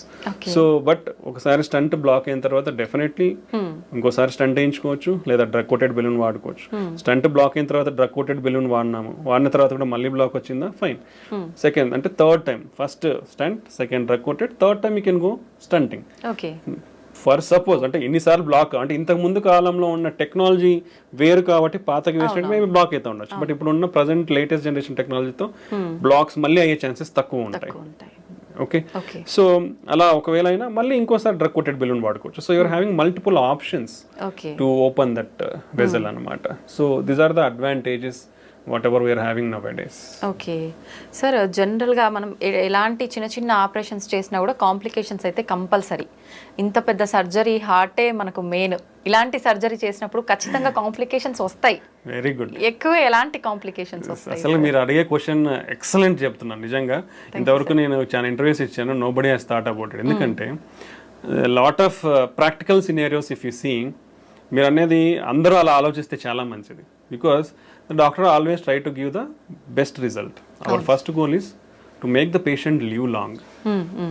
ఒక మనిషి ఏదైనా ప్రాబ్లంతో వస్తే డాక్టర్ ఈ మనిషికి ఏ వైద్యంతో ప్రొలాంగ్ చేయగలం life. Okay, nobody can give, we are not gods to give life up to 80 years. We can prolong your life by giving good treatment. Okay, so any procedure, అంటే మీరు చిన్న ఇక్కడ ఏదో కాలికి సర్జరీ చేసినా, లేదా చేతికి చేసినా, చిన్న పొట్టకి సర్జరీ చేసినా, ఓకే, చిన్న ముక్కు సర్జరీ చేసినా రిస్క్ ఉంది, ఉందా? కంటి సర్జరీ చేసినా రిస్క్ ఉంది. బట్ హార్ట్ అనేది ఎంత వైటల్ ఆర్గన్, అంటే నీ బాడీ మొత్తానికి పంప్ చేస్తుంది హార్ట్.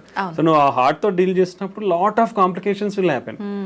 ఓకే, చాలా కాంప్లికేషన్స్ ఉంటాయి. If you take the studies, మనకున్న డేటాని తీసుకుంటే ఇండియన్స్ ఒక 10 years హార్ట్ అటాక్ వస్తుంది ముందర. ఓకే, 30 నుంచి 35 సంవత్సరాల తర్వాత మన ఇప్పుడున్న జనరేషన్లో రిస్క్ ఫ్యాక్టర్స్ ఉన్నది. If you compare previously some years back, ఇప్పుడు మన రిస్క్ ఫ్యాక్టర్స్ అనేది అసలు కంటిన్యూస్ రైజింగ్ ట్రెండ్లో ఉన్నాయి, అంటే అంత ఫాస్ట్గా పెరుగుతున్నాయి. యునో అవర్ ఏజింగ్ పాపులేషన్, ఇంతకుముందు యూఎస్లో 75 years ఏజ్ డబుల్ కానికి 65 పట్టింది. అంటే ఆ పాపులేషన్, ఏజ్డ్ పాపులేషన్ డబుల్ కానికి 65 years పట్టింది. ఇండియాలో ఎవ్రీ 25 yearsకి డబుల్ అవుతుంది. ఎవ్రీ 25 yearsకి 50 years more than aged population is doubling in India.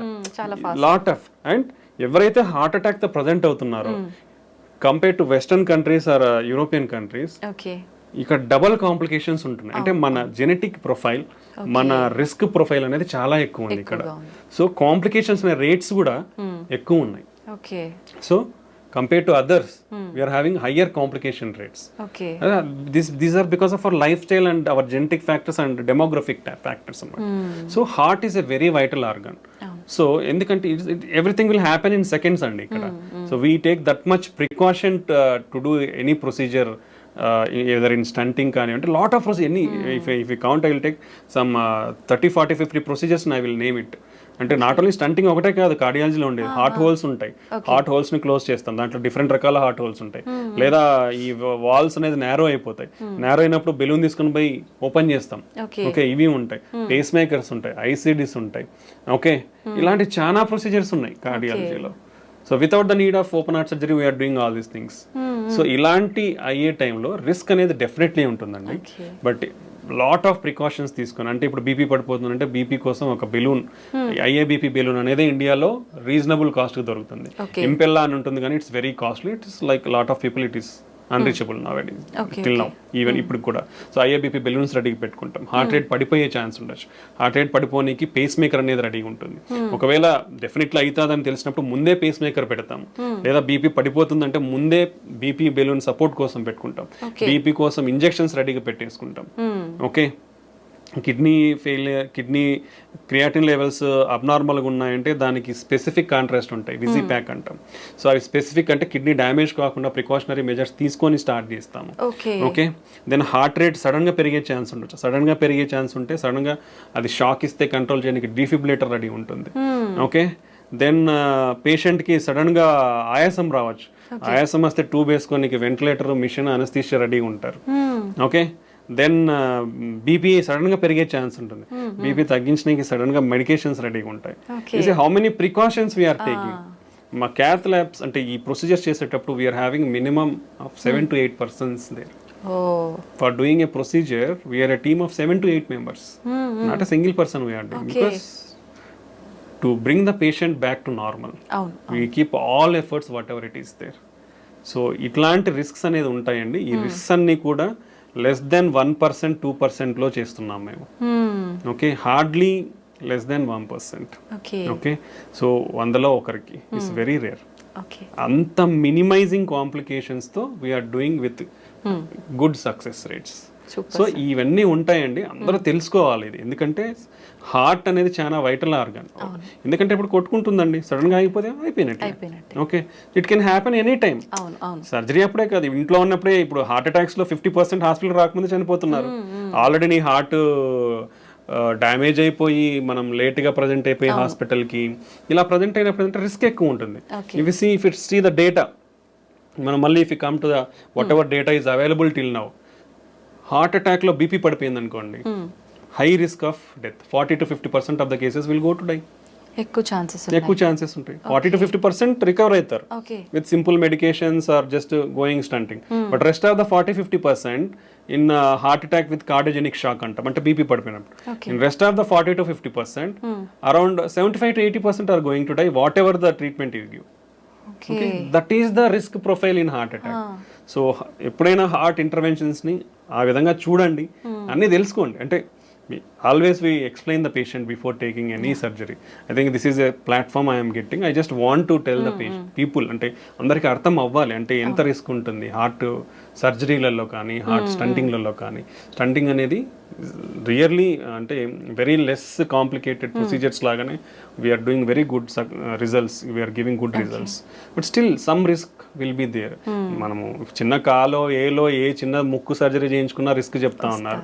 హార్ట్కి ఉన్నప్పుడు డెఫినెట్లీ రిస్క్ అనేది ఉంటుంది. బట్ ఈవెన్ దెన్ అవన్నీ ప్రికాషనరీ మెజర్స్ తీసుకొని we always do very safely and we always bring the patient a good life. Okay, ఇది compulsory. అందరూ మీలాగా ఆలోచిస్తే definitely doctors will be always be happy.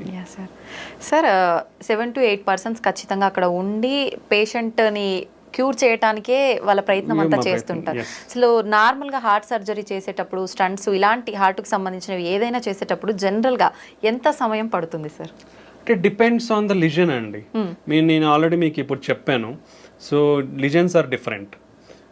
Fibrous plaque అంటాం, fatty plaque అంటాం, calcific plaque అంటాం. ఇప్పుడు like and number of the blocks, single block ఉందా? ఇప్పుడు లెఫ్ట్ సైడ్ లో 2 మేజర్ వెజల్స్ ఉంటాయి. లెఫ్ట్ సైడ్ లోనే 2-3 బ్లాక్స్ ఉన్నాయా? రైట్ సైడ్ కూడా ఉందా? ఓకే, ఇప్పుడు 3 బ్లాక్స్ ఉన్నాయి. ఇప్పుడు సింపుల్ లిజన్స్ అనుకోండి, it may take around 1 hour or 1.5 hours.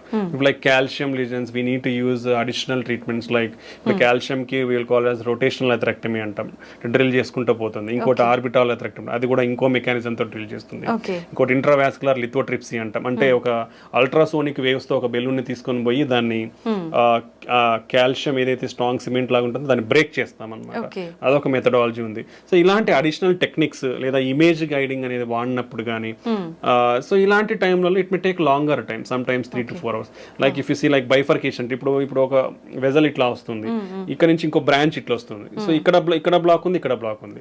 ఈ రెండింటిని స్టంట్ వేయాలి. తీసుకోవాలి బైఫర్కేషన్ స్టంటింగ్ అంటాం. ఇంకోటి లెఫ్ట్ మెయిన్ వెజల్ స్టంటింగ్ అంటాం. అంటే main vessel it will supply almost like 70% of the blood supply to the heart. Okay, అలాంటి సినారియో. లేదంటే క్రానిక్ టోటల్ అక్లూజన్స్ అని చెప్పాను, CTOs అంటాం.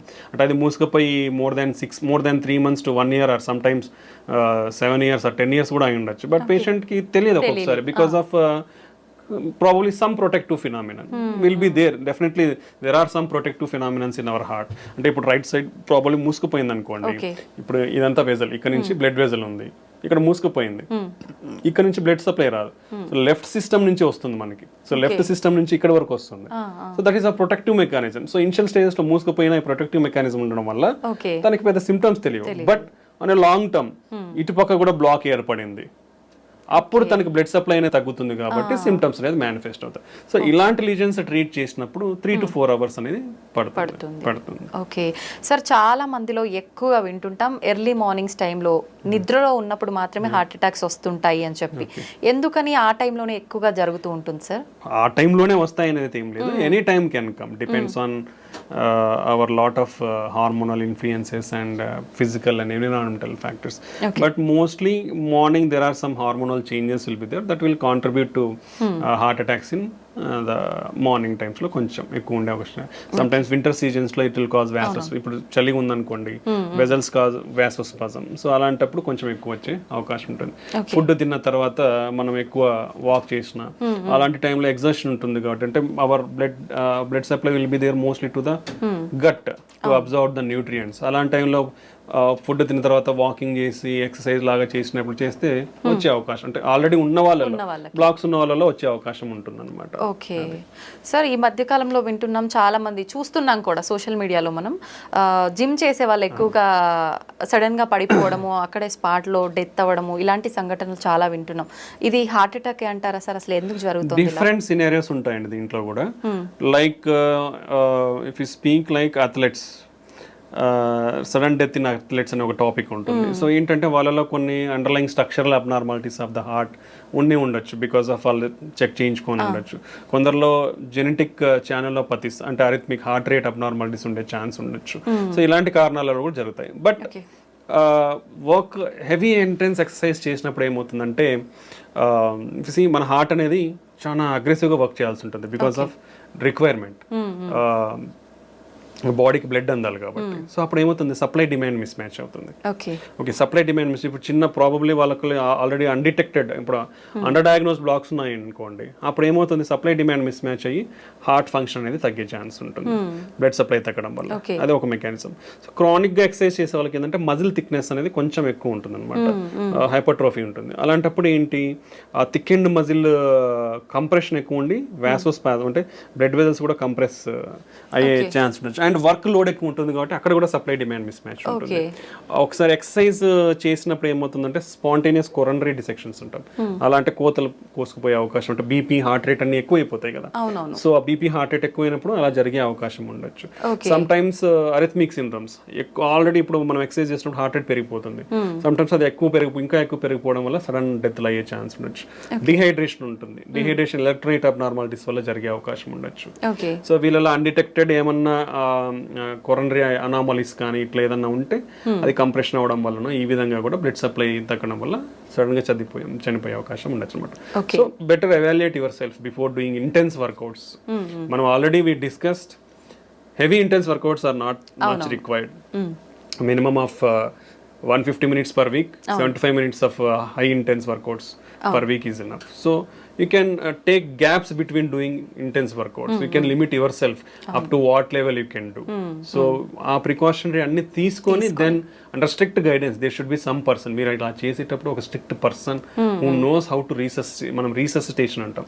సపోజ్ ఇన్ కేస్ ఏదైనా జరిగితే at least they know how to do a CPR and until the medical facility arrives at you. So ఇవన్నీ setup ఉండి ప్రికాషనరీగా ఉన్న తర్వాతనే హై ఇంటెన్స్ వర్కౌట్స్ అనేది వెళ్ళడం మంచిది అనమాట. ఓకే సార్, కరోనాకి ఎఫెక్ట్ అయిన వాళ్ళలో ఎక్కువగా గుండె జబ్బులు వస్తున్నాయని చెప్పి వింటున్నాం, ఇదంతా నిజమే అంటారా? దేర్ ఆర్ సమ్ మెకానిజమ్స్ అండి, అంటే దాని వల్లనే వస్తున్నాయి అని అయితే ఏమీ మనం చెప్పలేం, but there is a possibility is there. So COVID అనేది ఒక inflammatory disease, okay, basically, and microvascular disease అనేది కూడా అంటాం, microvascular inflammatory disease. So post COVID అంటే కోవిడ్ తర్వాత కూడా ఈ ఇన్ఫ్లమేషన్ కానీ ఇమ్యూనిటీ డిస్రెగ్యులేషన్ అనేది కొంచెం ఉంటుంది. వాట్ ఎవర్ ద మనకి స్టడీస్లో మెకానిజమ్స్ ప్రపోజ్డ్ మెకానిజమ్స్. అలానే సమ్ అనటామిక్ డిస్టర్బెన్స్ అంటే మన sympathetic activity, parasympathetic activity 2 systems ఉంటాయి మనకి. అటనామిక్స్ అంటే మన బ్లడ్ ప్రెషర్ని, హార్ట్ రేట్ని కంట్రోల్, బ్లడ్ వాల్యూమ్ని కంట్రోల్ చేసే సిస్టమ్స్ ఉన్నాయి. సో ఆ ఇంబ్యాలెన్స్ కూడా ఉందన్నమాట. సో అండ్ ఇన్ఫ్లమేషన్ వల్ల ఏమవుతుందంటే మన వెజల్ డ్యామేజ్ అవుతుంటుంది, కొంచెం more prone to thrombotic risk ఉంది. సో ఈ అండర్లయింగ్ మెకానిజమ్స్ వల్ల కోవిడ్ తర్వాత కూడా కొంచెం అంటే పర్టికులర్లీ ఈ రిస్క్ కూడా ఎవరిలో ఎక్కువ ఉంటుంది అంటే రిస్క్ ఫ్యాక్టర్స్ ఉన్న వాళ్ళలో already sugar, BP, cholesterol problem, kidney problems, old age ఉన్న వాళ్ళు, ఆల్రెడీ హెల్త్ ఇష్యూస్ ఉన్న వాళ్ళలో కొంచెం ఇవి ఎక్కువగా చూపిస్తా ఉందన్నమాట. అదర్వైజ్ రెస్ట్ ఆఫ్ ద పీపుల్లో అంత ఎఫెక్ట్స్ మనకి, ఇలాంటి వాళ్ళలో కొంచెం ఎఫెక్ట్స్ ఉండే అవకాశం అయితే ఉంటుందన్నమాట. సో పోస్ట్ కోవిడ్ ఈ విధంగా జరిగే అవకాశం కనిపిస్తా ఉంది. ఓకే సార్, వంశ పారపర్యంగా కూడా మనకు జెనెటిక్స్ ని బట్టి హార్ట్ అటాక్ వచ్చే ఛాన్స్ ఉంటుందని అయితే వింటున్నాం. ఎంత వరకు వచ్చే అవకాశం ఉంటుంది సార్? ఎంత శాతం? 1.5 to 2 fold రిస్క్ ఉందండి, అంటే 2 రెట్లు ఎక్కువ ఉంది. పర్టికులర్లీ హార్ట్ అటాక్ ఇంట్లో వాళ్ళకి లెస్ దాన్ 50 to 55 years లోపల మన ఇంట్లో వాళ్ళకి ఎవరికన్నా హార్ట్ అటాక్ వచ్చింది అనుకోండి, 2 రెట్లు ఎక్కువ మనం రిస్క్ లో ఉన్నట్లే. Okay, so lot of people are recognizing that thing. ఫ్యామిలీలో చాలా మంది కూడా మేము చూస్తుంటాం ప్రాక్టీస్లో, they will come and regularly check themselves. So compulsory definitely genetic factories అనేది చాలా ఇంపార్టెంట్ అండి. సో 2 times రిస్క్ అనేది ఉంటుంది. సో కాబట్టి పర్టికులర్లీ ఇలాంటి సంఘటనలు ఇంట్లో ఎవరికైనా జరిగితే యంగ్స్టర్స్, ఫ్యామిలీలో ఉన్న యంగ్స్టర్స్ అందరూ కూడా చాలా కాషియస్గా ఉండాలి. రెగ్యులర్ చెకప్స్ అనేది కంపల్సరీ చేయించుకోవాలి. ఒక జెనెటిక్ కాంపోనెంట్ ఉంటుంది కాబట్టి హెల్తీ లైఫ్ స్టైల్ ఫాలో అవ్వాలి, రెగ్యులర్ ఎక్సర్సైజ్ చేయాలి. సో అండ్ ఒకవేళ ఈ వీళ్ళల్లో ఎవరికైనా రిస్క్, ఇప్పుడు హార్ట్ అటాక్లో ఇట్లా జరిగిన వాళ్ళకి బీపీ, షుగర్లు కూడా ఉండే అవకాశం ఉంటుంది ఇంట్లో. సో డెఫినెట్లీ అవన్నీ కూడా కంట్రోల్లో పెట్టుకోవాలి.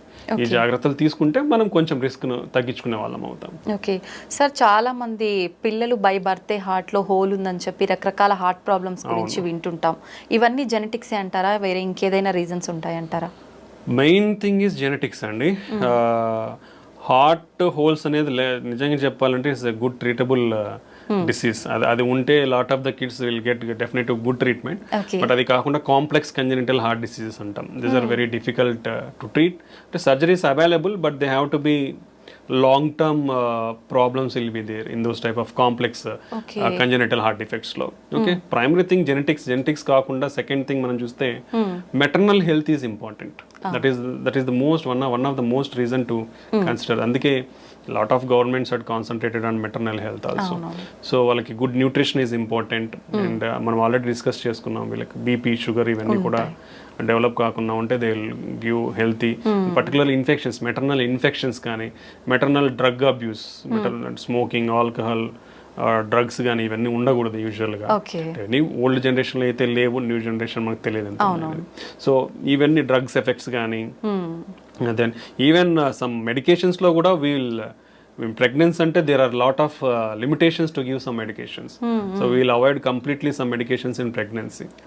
Okay, so there are specific drugs to be given.